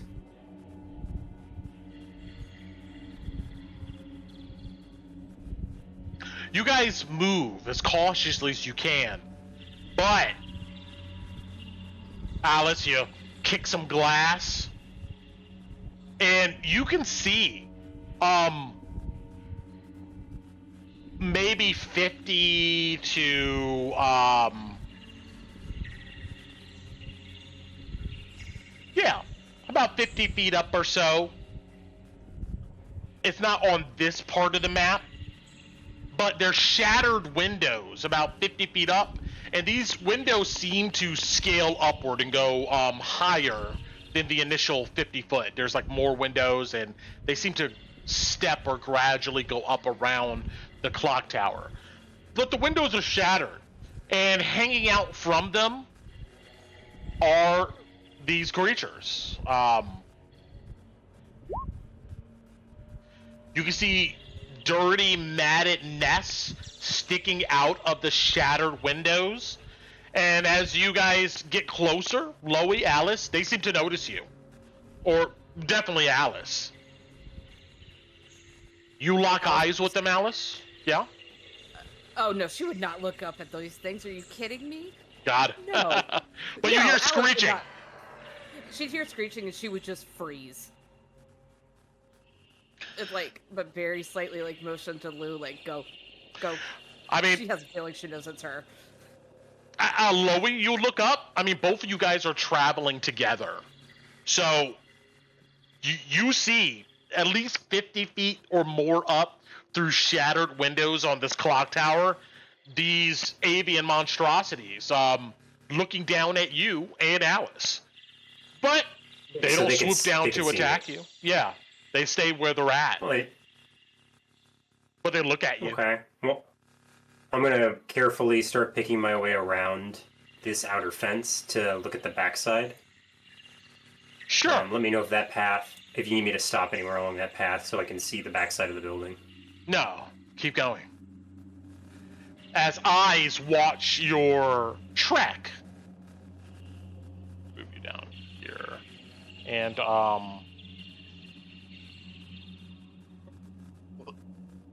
let me close this real quick.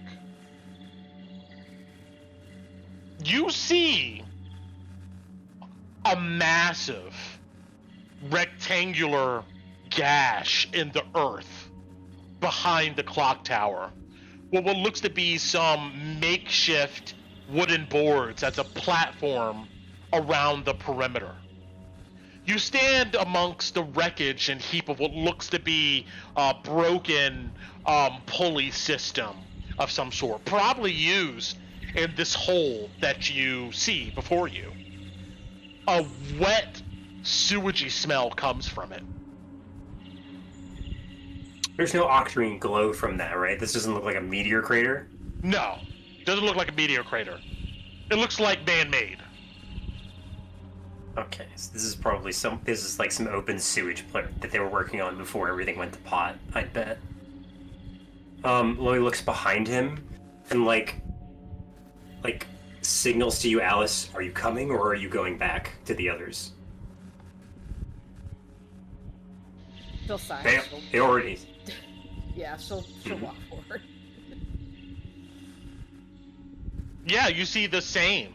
As you come around the corner, a massive man-made cut, gash, rectangular in form, on the ground here. Broken pulley system. Does it look like it's covered in the same grime as stuff that was obviously around before the meteor hit, or does this look more recent? Interesting question. Roll me a survival. Can I as well? Yes. I hope so, because I only got an 8. 8. Well, 23. There we go. Lowie, you're certain that this was created prior to the meteor hitting Drakkenheim. It looks like it's been here a long time. Yeah. Yeah. Lowie would confer that with you, Alice, I guess, as we're heading around. Scummy windows. You can't see through them. They're covered in grime and dirt, but they're there on the bottom floor. You want to peek through the windows? Yeah. Let's do that. Let's get a view inside. And see if these birds react. So Lowie is going to carefully, softly make his way to the wall, see if the birds do anything. Yeah, they screech at you as you get closer, but they don't attack. You come up to the window and you wipe away the grime to get a look inside.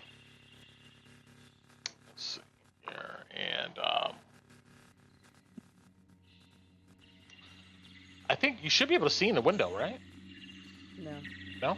No, it's this. Hold on. It's too small. There's like a I got space I right got you. here, I got you. theoretically. Boink. There you Oh, go. there we go. Yes. You look inside. Through the haze of the grime you wiped away, the tower's interior is dramatic contrast to the elegant outer facade. The walls are exposed brick, and a rickety wooden staircase ascends the interior, supported by a wrought iron scaffold. The decorative exterior windows allow some light to pass into the tower. Many along the way are shattered and broken in the upper stories. The stone floor is covered in dust, bone, debris, and avian feces. Gears connected by chains, stacks of heavy, dangling counterweights on pulleys, and pendulum mechanisms hang down the northern wall. High above can be seen the bells. As you glance in here, you can detect the shadows of flight and movement above this level.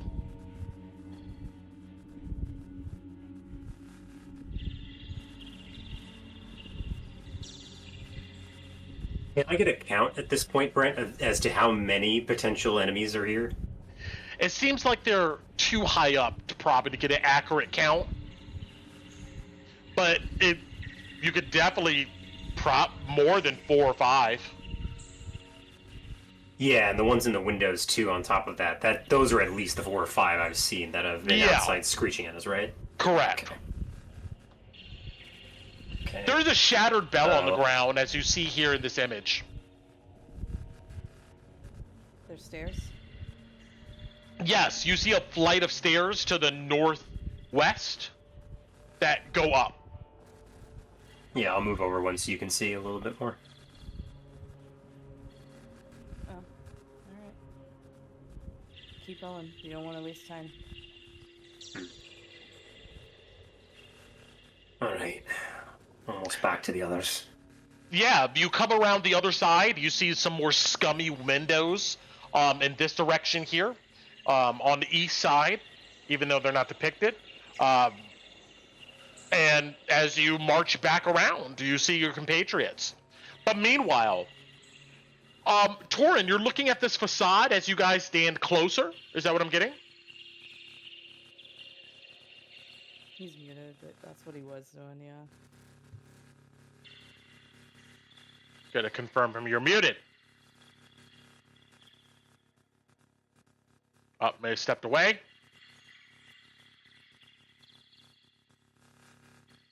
Okay.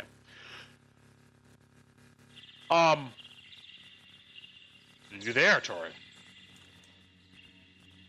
He must have stepped away. Okay, well, I'll get back to what he sees in a moment. Are any of you, the rest of you? Oh, hey. All right, you're here. Sorry. You're fine. As Alice and Lowie kind of scout the perimeter, you are a lot closer now to this facade, this holographic image of this clock face 2/3 up. You stare at it a bit longer, and you see the following. Bordering the central clock is an embossed metal and glass dial that depicts the transit of the sun and the phases of the moon through each month. From this dial, one can read not only the time, but the date, as it shows a stylized interpretation of the seasons and constellations. Extending down the clock face is a further system of circular glass plates, gears, and wheels that illustrate in mechanical precision the grand cosmic dance of the planets and stars as they hurl through the astral void. Multicolored glass lenses superimposed over the planet depict the metaphysical orbit of the afterworlds and side realms and their relation to the mortal world. The rest of the clock tower is decorated with elegant carved statues depicting angels, saints, demons, devils, elementals, and the various creatures of the worlds beyond. On some levels are rows of Gothic windows with trefoil arches filled with stained glass mosaics. Lastly, Torin, you note the entire mechanism is stuck on the 11th day of the 11th month, 111 years ago, at 11:11 a.m. The phases of the planets resting between the elemental chaos and what you would know colloquially as dreamland. And of course, on the ground level, a set of stone stairs lead up to copper double doors. Okay. I'll definitely take a note of that. Actually, yeah, he actually will. So if Torn has a little time, he's gonna probably bring out some piece of paper and sketch that down for later, just so that the kind of the positioning of all these embossed images and clocks and such. Okay, you make a rough sketch, and as you do, from the upper shattered windows, you see these avian monstrosities looking down at you, almost waiting. Yep. Good. Alice, Lowie, you come back around, and the group reunites. What are you doing next? Did you guys find anything? No. Just a big hole in the back so I don't get dropped from there. Some stairs to get further up into the tower on the back side. So, want to try those or just try these? You'll nod towards the doors in the front. And I'm going to send you a private message, Torin, here, real quick. Okay. Honestly, those stairs looked really rickety. Dangerous even to climb up. I'm hoping we can find a different way to get you all up that high. Maybe there's a main set of stairs. Look like a worker's staircase, you know. Nothing that like folk that normally go about here would. No stone, what I mean. But maybe that is it.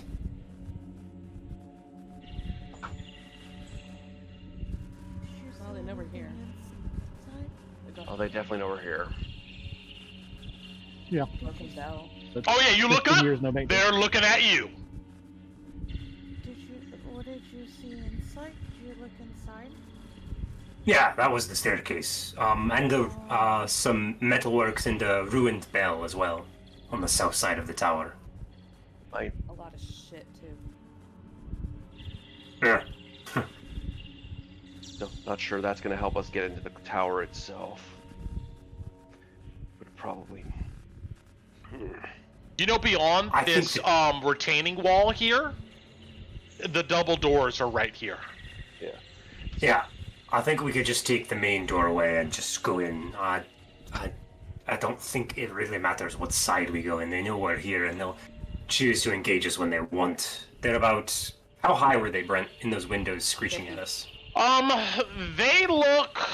50? Okay. The windows seem to map the trail of the staircase that winds up the clock tower.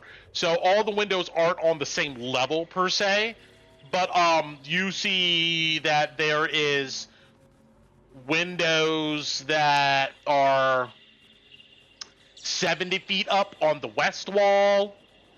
You see windows that were 120 feet up on the south wall. And on the east wall, there was windows that were 170 feet up. The 2 windows that you see directly in front of you, if you were to pass this retaining wall, they look to be about 20 feet up. All right. Come on, let's get this over with. Get this done. It's time to charge the keep. Okay. Going So, I mean, what is Lowie going to open the front doors? Is that what I'm getting? I mean, Torn's going with him. No. Oh, okay. I wasn't gonna do it alone. I mean, I'll keep your back as much as I can. Okay. Can we either go with you or? Yeah. What's the marching? Yeah. Y'all gotta Move go yourselves how you want to be. Yeah. Y'all gotta go in, so. Lowie, you put your back against the wall. You come up to these copper doors, and you bump one with your elbow. It's not locked. It just opens with a groan. Yeah, I'm just waiting for the rest of the party to be close enough. Okay. You see what I described from the window. Well, this is actually the staircase I saw. And you see stairs go up. But, and I'm gonna take everybody and I'm gonna copy you guys onto a different part of this map, so you can just see the different level. So, don't be scared. I'm scared. Yeah. So there should be 2 of you guys. You guys see 2 tokens of yourselves, right? Yep. Yeah, I do now. Yes. Okay, so let me move you guys in position here.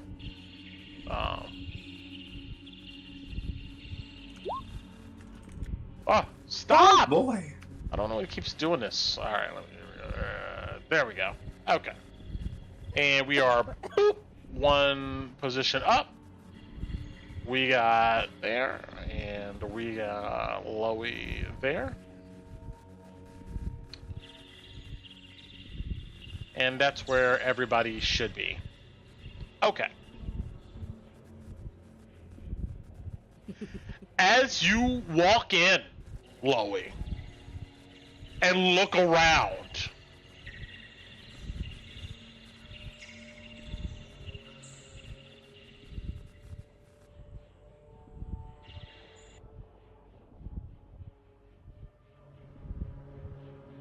your gaze goes upward as the chittering stops. And what you see above you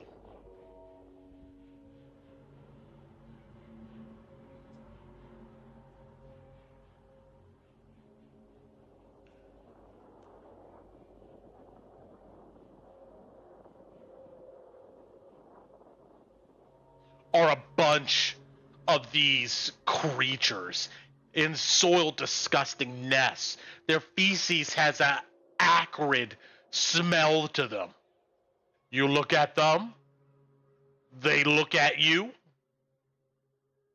and then, as you can imagine what happens next, they all shriek in unison.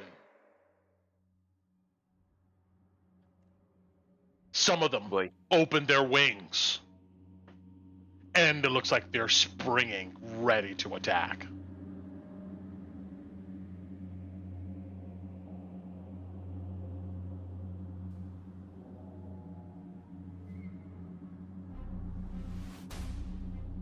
All right, but we're gonna leave that for next session. Exactly where you guys are at. Exactly what I described, and that's where we're gonna go ahead and start initiative. No, Tinu, no, you're over. I was moving Ellie. Okay, that's fine. I'll move back. Well, but Ellie's on Kala. Understood. All right. But really quickly, we're gonna finish this up for the night here, and what we're gonna finish up is going to be. Let's see here. Not there.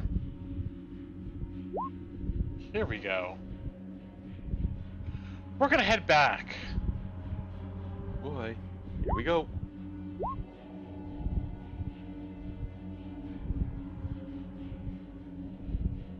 To Ron.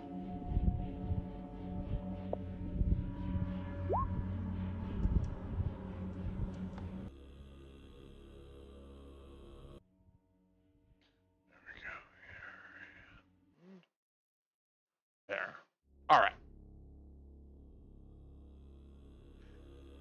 Meanwhile,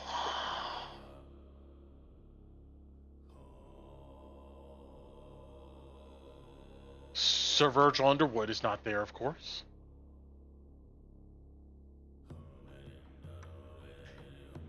And this time, you brought up the steps, we'll say, with Martha.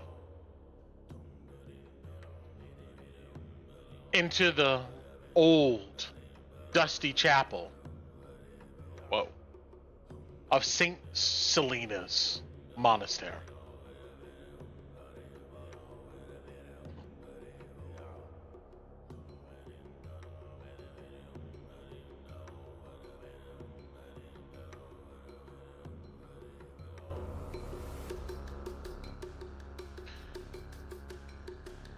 Lucretia Matthias is waiting for you, Ron.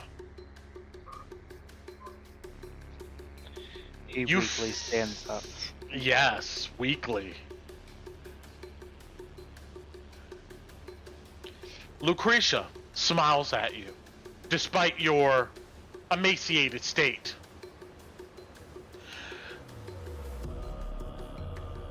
You sit down in front of her.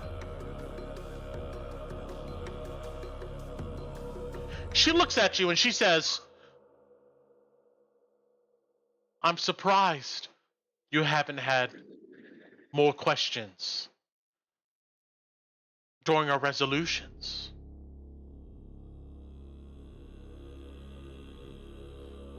Many come to me wanting to know a lot of things. But she smiles at you. Maybe you already know better. Considering I only really get one question a day, I try to make sure there's something that's worth understanding. I give you one question a day, but one question can lead into conversation, into deeper understanding. So far, you've asked me about the poor, fallen knight.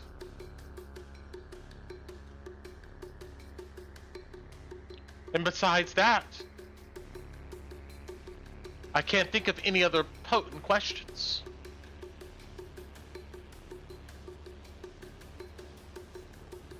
Well, I did ask what you saw at the crater.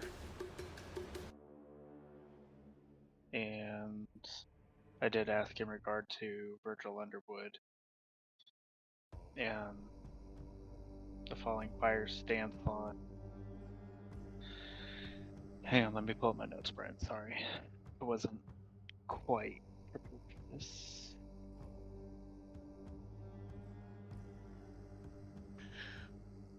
You've asked me what I've seen.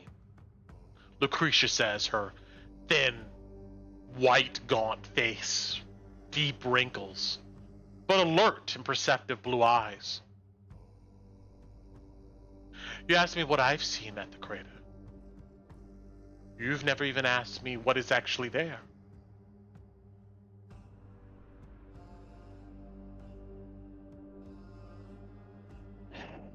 He took Or Go ahead.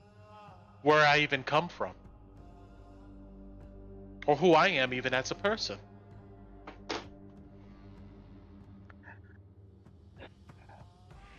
I took a very assuming stance based off your journals that are written in the Falling Fire. She smiles and looks down at the book in her lap. I stand by everything I've written, but a lot of it was written under the inspiration of the falling fire. That's just not everything of who I am.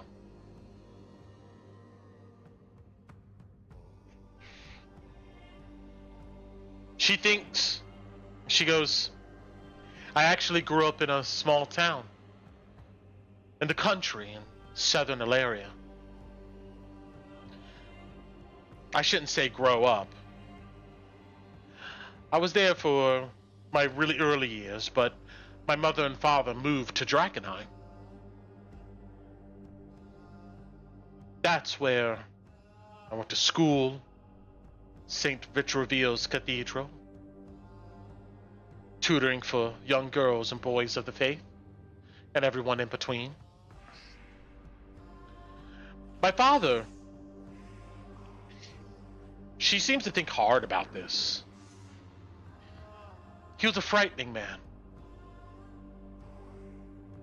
One who knew a lot about the sacred flame and the faith. Very rigid. One who followed some of the older doctrines that the church has since loosened up upon. Every evening I would read from the Song of the Song of Fire. And in the morning, we would pray before breakfast. All of the holidays of the sacred flame, we celebrated. I didn't like him very much. Any transgression to the faith, I was punished, we'll go ahead and say. As I got older, he would take me on his, as he called them, pilgrimages. They're really kind of missionaries. We would go out to the Elvenmire, south of Drakkenheim, and we would bring goods and food to the poor elven folk out there and give them what we could, not only in sustenance, but in the words of St. Tarna. Those were good days. I loved being out in the field, meeting people who knew nothing about the grace of the sacred flame, enlightening them, seeing their eyes glow with passion, believing that they now understood the world better with a small Bible.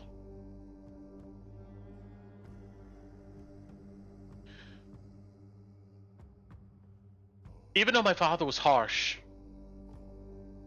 he pushed me. That's a good word.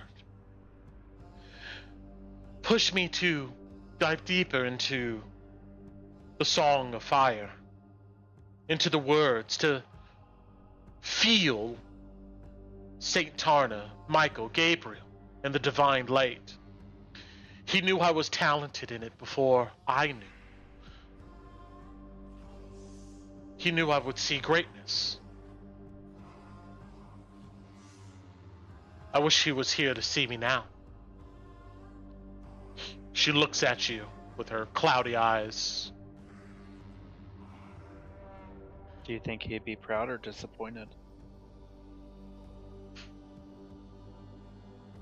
You know, Ron, I go back and forth. I've taught some of the best clerics this realm has seen in the practices of the divine light. Her eyes like really brighten when she says this, including divine matriarch Mercy the Fifth. She was one of my students. I brought many people, ignorant, educated, to the sacred flame. And I know my father would be proud of that. But I do wonder if he knew what I knew.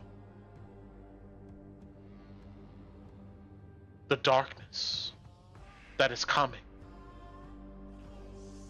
Whether he would pray harder to God that lies, or would he sit next to me here right now? What about you? I know a bit of the druids. I've seen them travel the lands, spread the words of the old gods. Stuff, she smiles, stuff that we would refute when we came across those that followed them. But did you have a father or a priest that you cared about?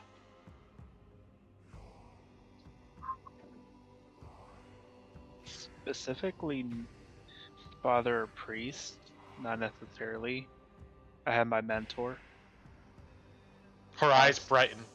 Haas. She smiles. Tell me about him. Well, what would you like to know? The beginning, the middle, the end? She thinks about that. I want to know the end. What happened to him? Well, we were in the Fansuk.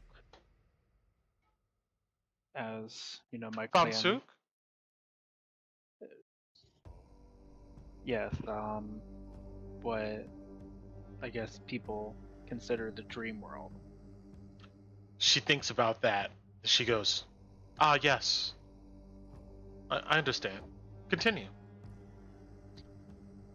So we were in the Fansuk, and there was just another day, and a strange force bearing black tentacles came to grab me. And instead of letting it take me, Haas got in the way and used his power that he could to, in most basic of terms, wake me up out of the dream state world. You could tell she's listening intently. And when I woke up and came to, his body temporarily lifeless, but in time come to find out that it had been, in the words I know of, death, and on its own mission, no longer recognizing the body itself in this world, no longer recognizing me, or being able to articulate any of the known that we had. She looks at you sympathetic. You can see care in her eyes. That's why when you asked me about hope, the one sliver of hope that I guess remains for me is the possibility of returning him back. But from what I've learned in, you know, the last couple months of being here, the likelihood of that is next to none. Why do you say that? What did you learn? I learned that once his soul essentially was devoured, that whatever is controlling his body was controlling his body in the mortal plane is the thing that's controlling him in the Fansuk. I see. It's almost like he was eaten. His spirit. And used for other things. Am I right?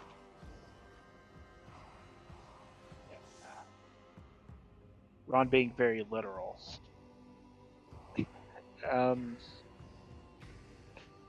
Well, nobody cooked them. Yeah, I mean, Ron kind of thinks about the word. I didn't see anything necessarily with a mouth, but I mean, in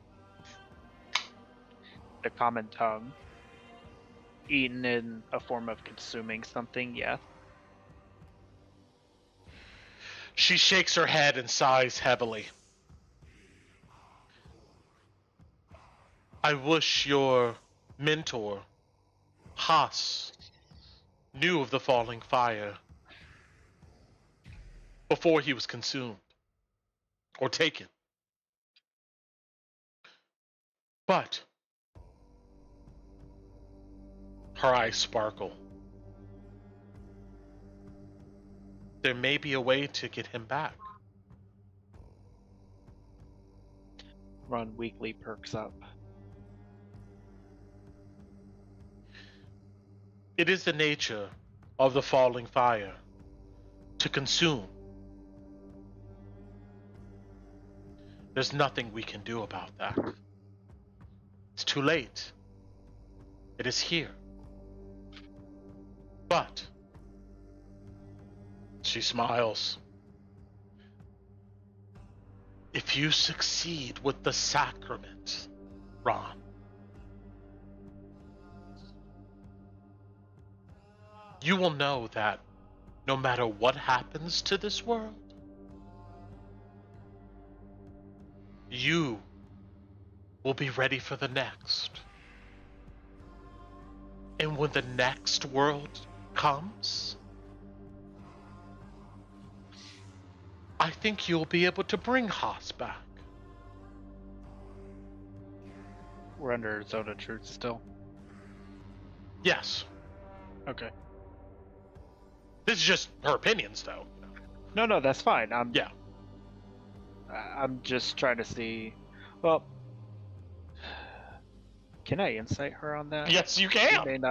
She may not have. Good point. You may have resisted it. Yeah. So it's gonna be -2 to the roll because of the level of exhaustion. 22.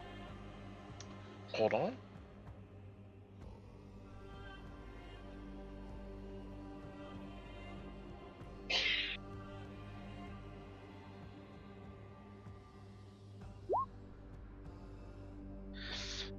Yeah, like I had a fucking chance in hell. In Drakkenheim. You look at her and you get she's earnest, you know.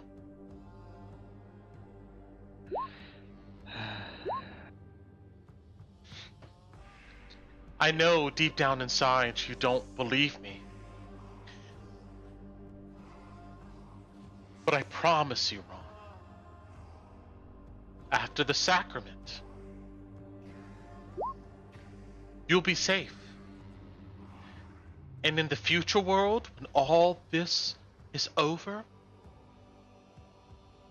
I have a sense with your powers, you'll be able to bring him back.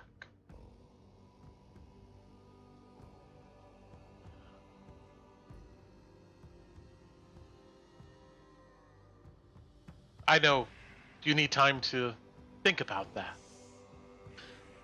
I understand that some of the things I say seem unbelievable or mystic.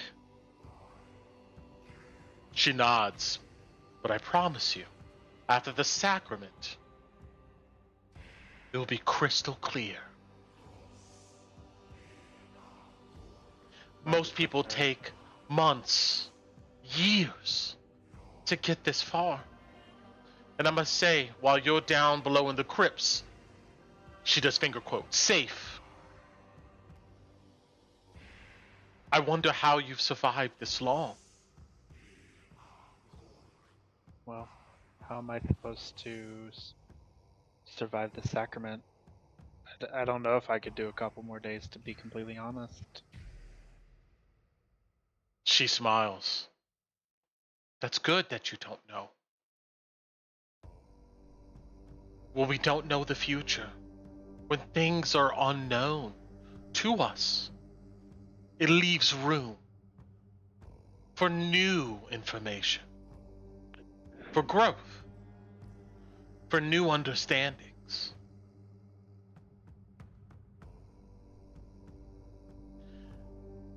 Remember, an angel brought you here. That means something, right? I've been taught to question everything, just like you did, just like you did with the sacred flame. No, No. it's not the same. You were taught to No. question everything? Your mentor told you to question the old gods?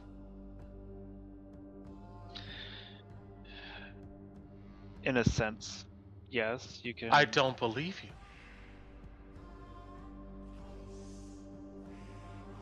Do you believe He is you? actually. I mean, he's telling the truth. That is what he believes. You believe Haas, your mentor, told you to question the old gods? The very powers I think you imbue? Not them directly, but to question everything and seeing two different worlds and seeing the old gods, stripped of their essence. Disturbed of their essence? What do you mean? In the what we went through. You don't have to rehash it if you don't want to, okay, but yeah, yeah. I don't remember which session, but I think it was the Okay. I think it was the Hope one. Yeah, but you tell her this? About the monolith. Yeah, I went into about the monoliths and Okay. all that. Yeah. She listens really intent to that. Or the trust, whichever one. And when you're done, you see that she takes a long moment to respond, like she's thinking really deep. I'm not sure Haas was telling you to question everything. I think he was giving you warning that the sacred flame was on its way.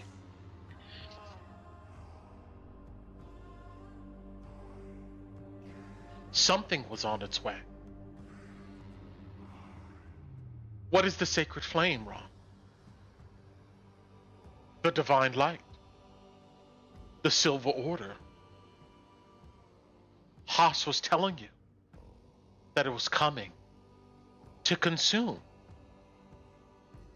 Don't you see?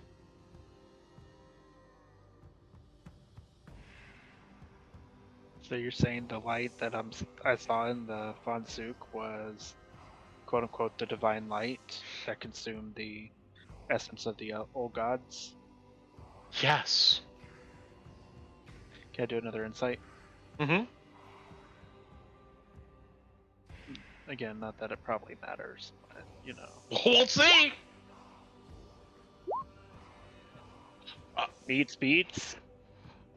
You can tell she wants to convince you of this, but whether she's telling you the exact truth or not, you're not sure. This woman seems to know a lot, but you can tell that she wants you to believe what she's saying. She wants that to be the truth. Ron nods.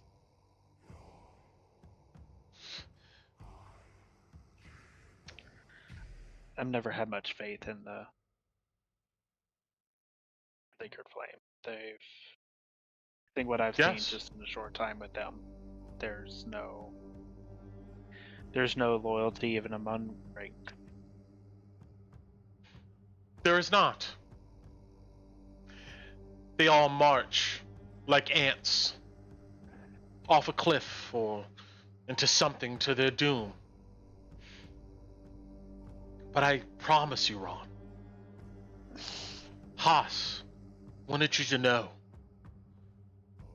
the imbalance, how the divine light consumed and continue to consume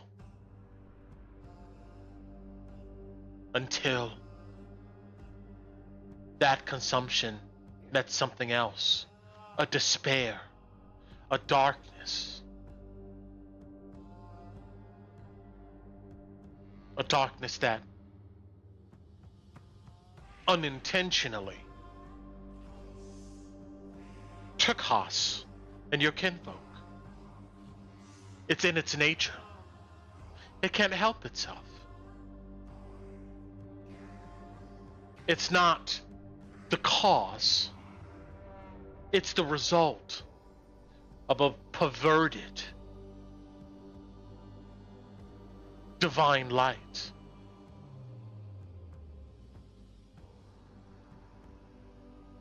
You could tell she looks at you, you get a sense that she can understand it. Maybe you're not following. I am following. Well, you can tell that she seems to assume you're not. Okay. Anyway, our last resolution. Faith. Mm-hmm.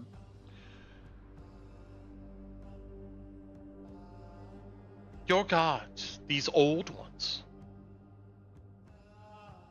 You were telling me that Haas was telling you to question them, question everything. I said I didn't believe it. So my next question for you under faith is, what do you think the old gods want from you?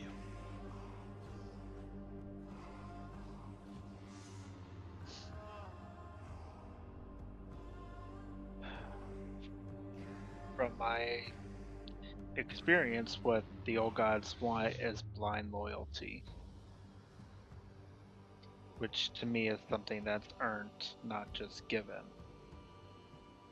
Which is why the abilities of what I can do are so isolated. She It nods. could just be because I don't have blind faith in any deity. It could simply be that their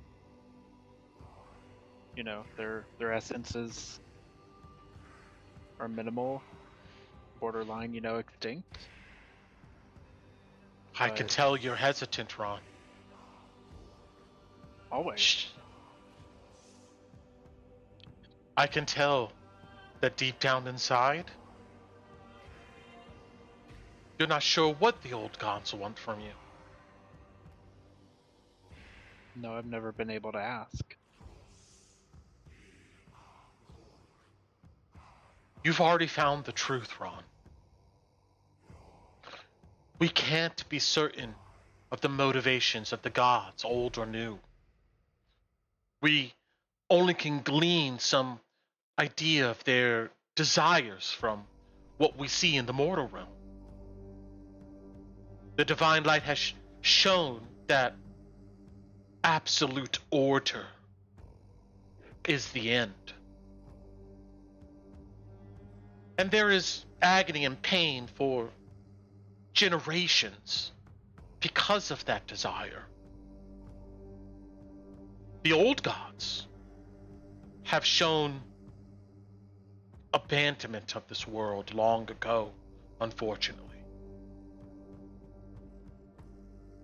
But although the divine light wishes absolute order and will crush this world to do so, and the old gods are faint,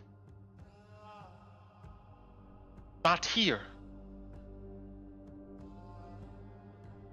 The falling fire is here, though, amongst us right now, in the crystals that the gangsters seek, in the power the Silver Order seeks to squash. There's a reason why everyone's attracted to this place. It's because there's a God here, trying to show us the way to the new world. The old gods, the ones you serve, they've shown no direction, requested nothing. They're silent and only speak up when you speak your incantations. And as I've said many times, we know what the divine light is about. But the falling fire, the future, That's what it's about. Protecting us. You said that the old gods, their essence was captured in some force, right? To my knowledge, that's what Hoth explained to me. With the exception of 2, the Elven is to remain with. Correct me if I'm wrong, Brad. Morgoth. You're really close. The essence of the Elven god, Morrigan the witch, was kept by the elves, but Okay. none of the other gods had any type of arrangement, as far as you know, like that. No, and the only one I've possibly seen was the essence of the sun god lying with. True. Yes. When you bring those two up, when you bring up the sun god, you see Lucretia kind of scoffs. That can't be right.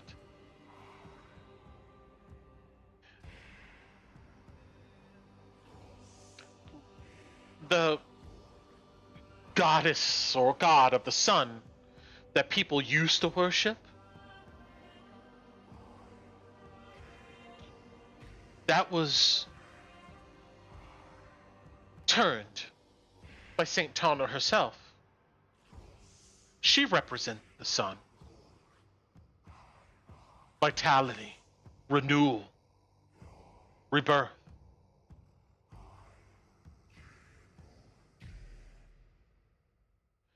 I can only tell you what I've seen. And I can only tell you what I know.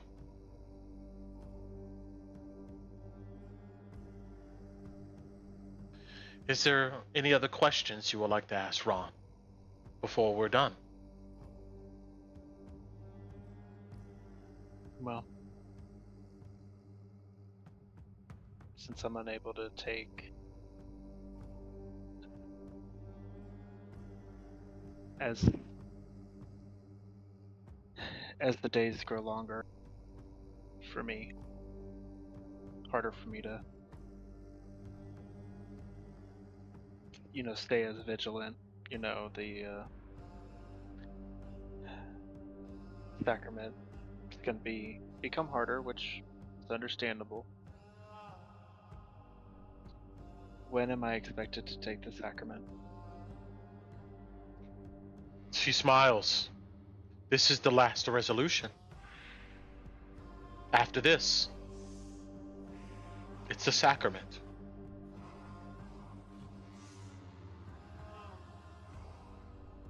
But And what's expected of me if I survive it? well, what's expected of you? That's an interesting way to put things.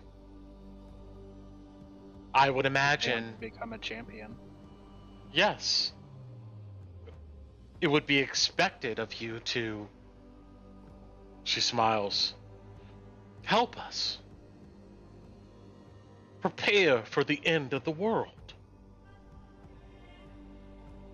And I know you said what you really want is to know what's in that crater. Well, after taking the sacrament, you should be guarded against the worst in the crater, being the haze, as people like to call it. But there are other creatures down there that care not about protections from the haze. They are beasts, predators.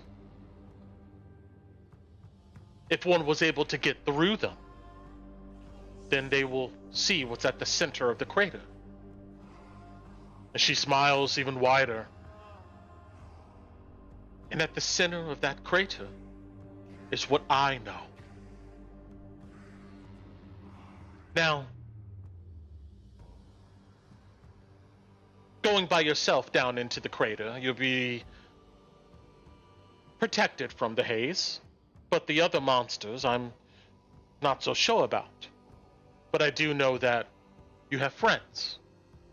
Friends who probably have been doubtful. But I imagine after your transformation, maybe they'll be willing to help you, or even undergo the sacrament themselves to get to the center of the crater. So what's expected of you after the sacrament, assuming you make it,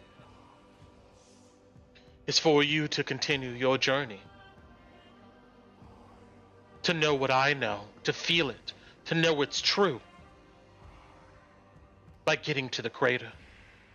And that may involve your friends. I can help. But there's something I will need from you.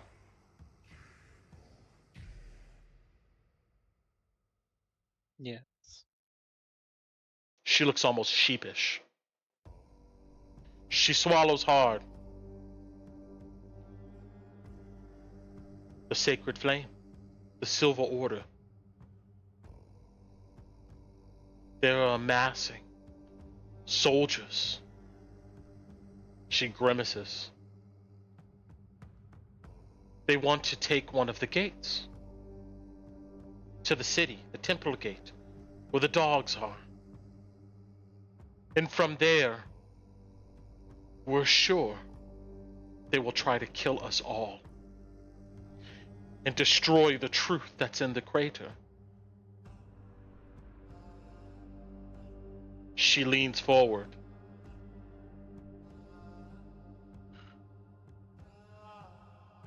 We can't let that happen. Or at the very least, we can't be part of it.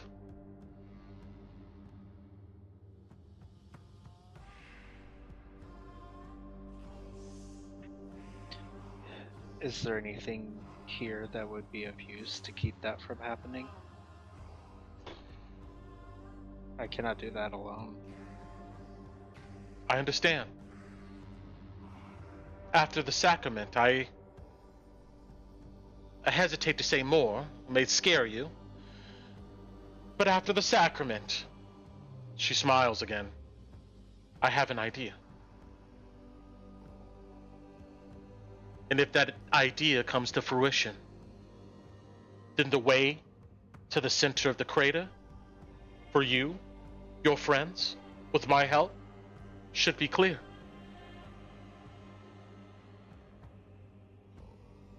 Listening intently. After the sacrament. I think you have a lot to think on. With that, her followers will come and stand next to you, indicating it's time for you to return below. Unless you fight or anything like that, you will go back down into the crypts. And we know we have one level of exhaustion, which gives you what? Just minuses on skill checks? -2 and speed. Okay, -2 on skills and speed. Okay. Well, roll me a Constitution save. Just a regular one. This is not for exhaustion.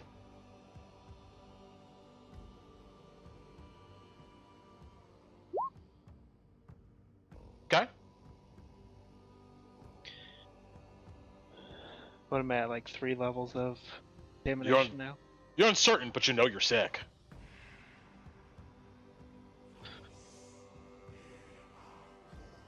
You don't feel heavily sick, though. I'll tell you that, you know. I'm not puking up tentacles yet. No, yeah, you haven't seen any tentacles on your body yet. You just feel a bit nauseous, some hot flashes. I'm going through lizard paws. Nice. Okay. Well, next, I need you to roll me a Constitution save for exhaustion. My question is are you gonna let me see the inspiration I have, the sacrament? If you want to try to use it now, you can, if you want. Or would you let me save it? I know you let me save it for Ron. Like I said, you wanted to save this for Ron, so you have this one inspiration for him. I mean, you could use it now, or you could use it for this exhaustion roll. I'm gonna use it for the exhaustion. Got it. All right. Oh, yeah. Okay. So that'd be a 15 for the first. And for the second? It's still loading. 12, so 15. So I'm probably second level of exhaustion. Yes, you are. You're feeling wary. You're coughing a bit. You look at your scaly skin, and through it, you can see like black blemishes here and there. But through another agonizing 24 hours, you make it. And you wonder what the sacrament holds for you. We'll get to that next time as we are done this evening. It's 12:15, 16. We made it to the clock tower. We're inside. We got some body lore. And we're closing in on Ron here. Mhm. All right. And you'll send me the Romero. Yes. They, put that in your channel for me, so I have a reminder when I go and look back through my notes to send that to you. So you have that. But that's it, guys. Thank you so much. See you later, stream.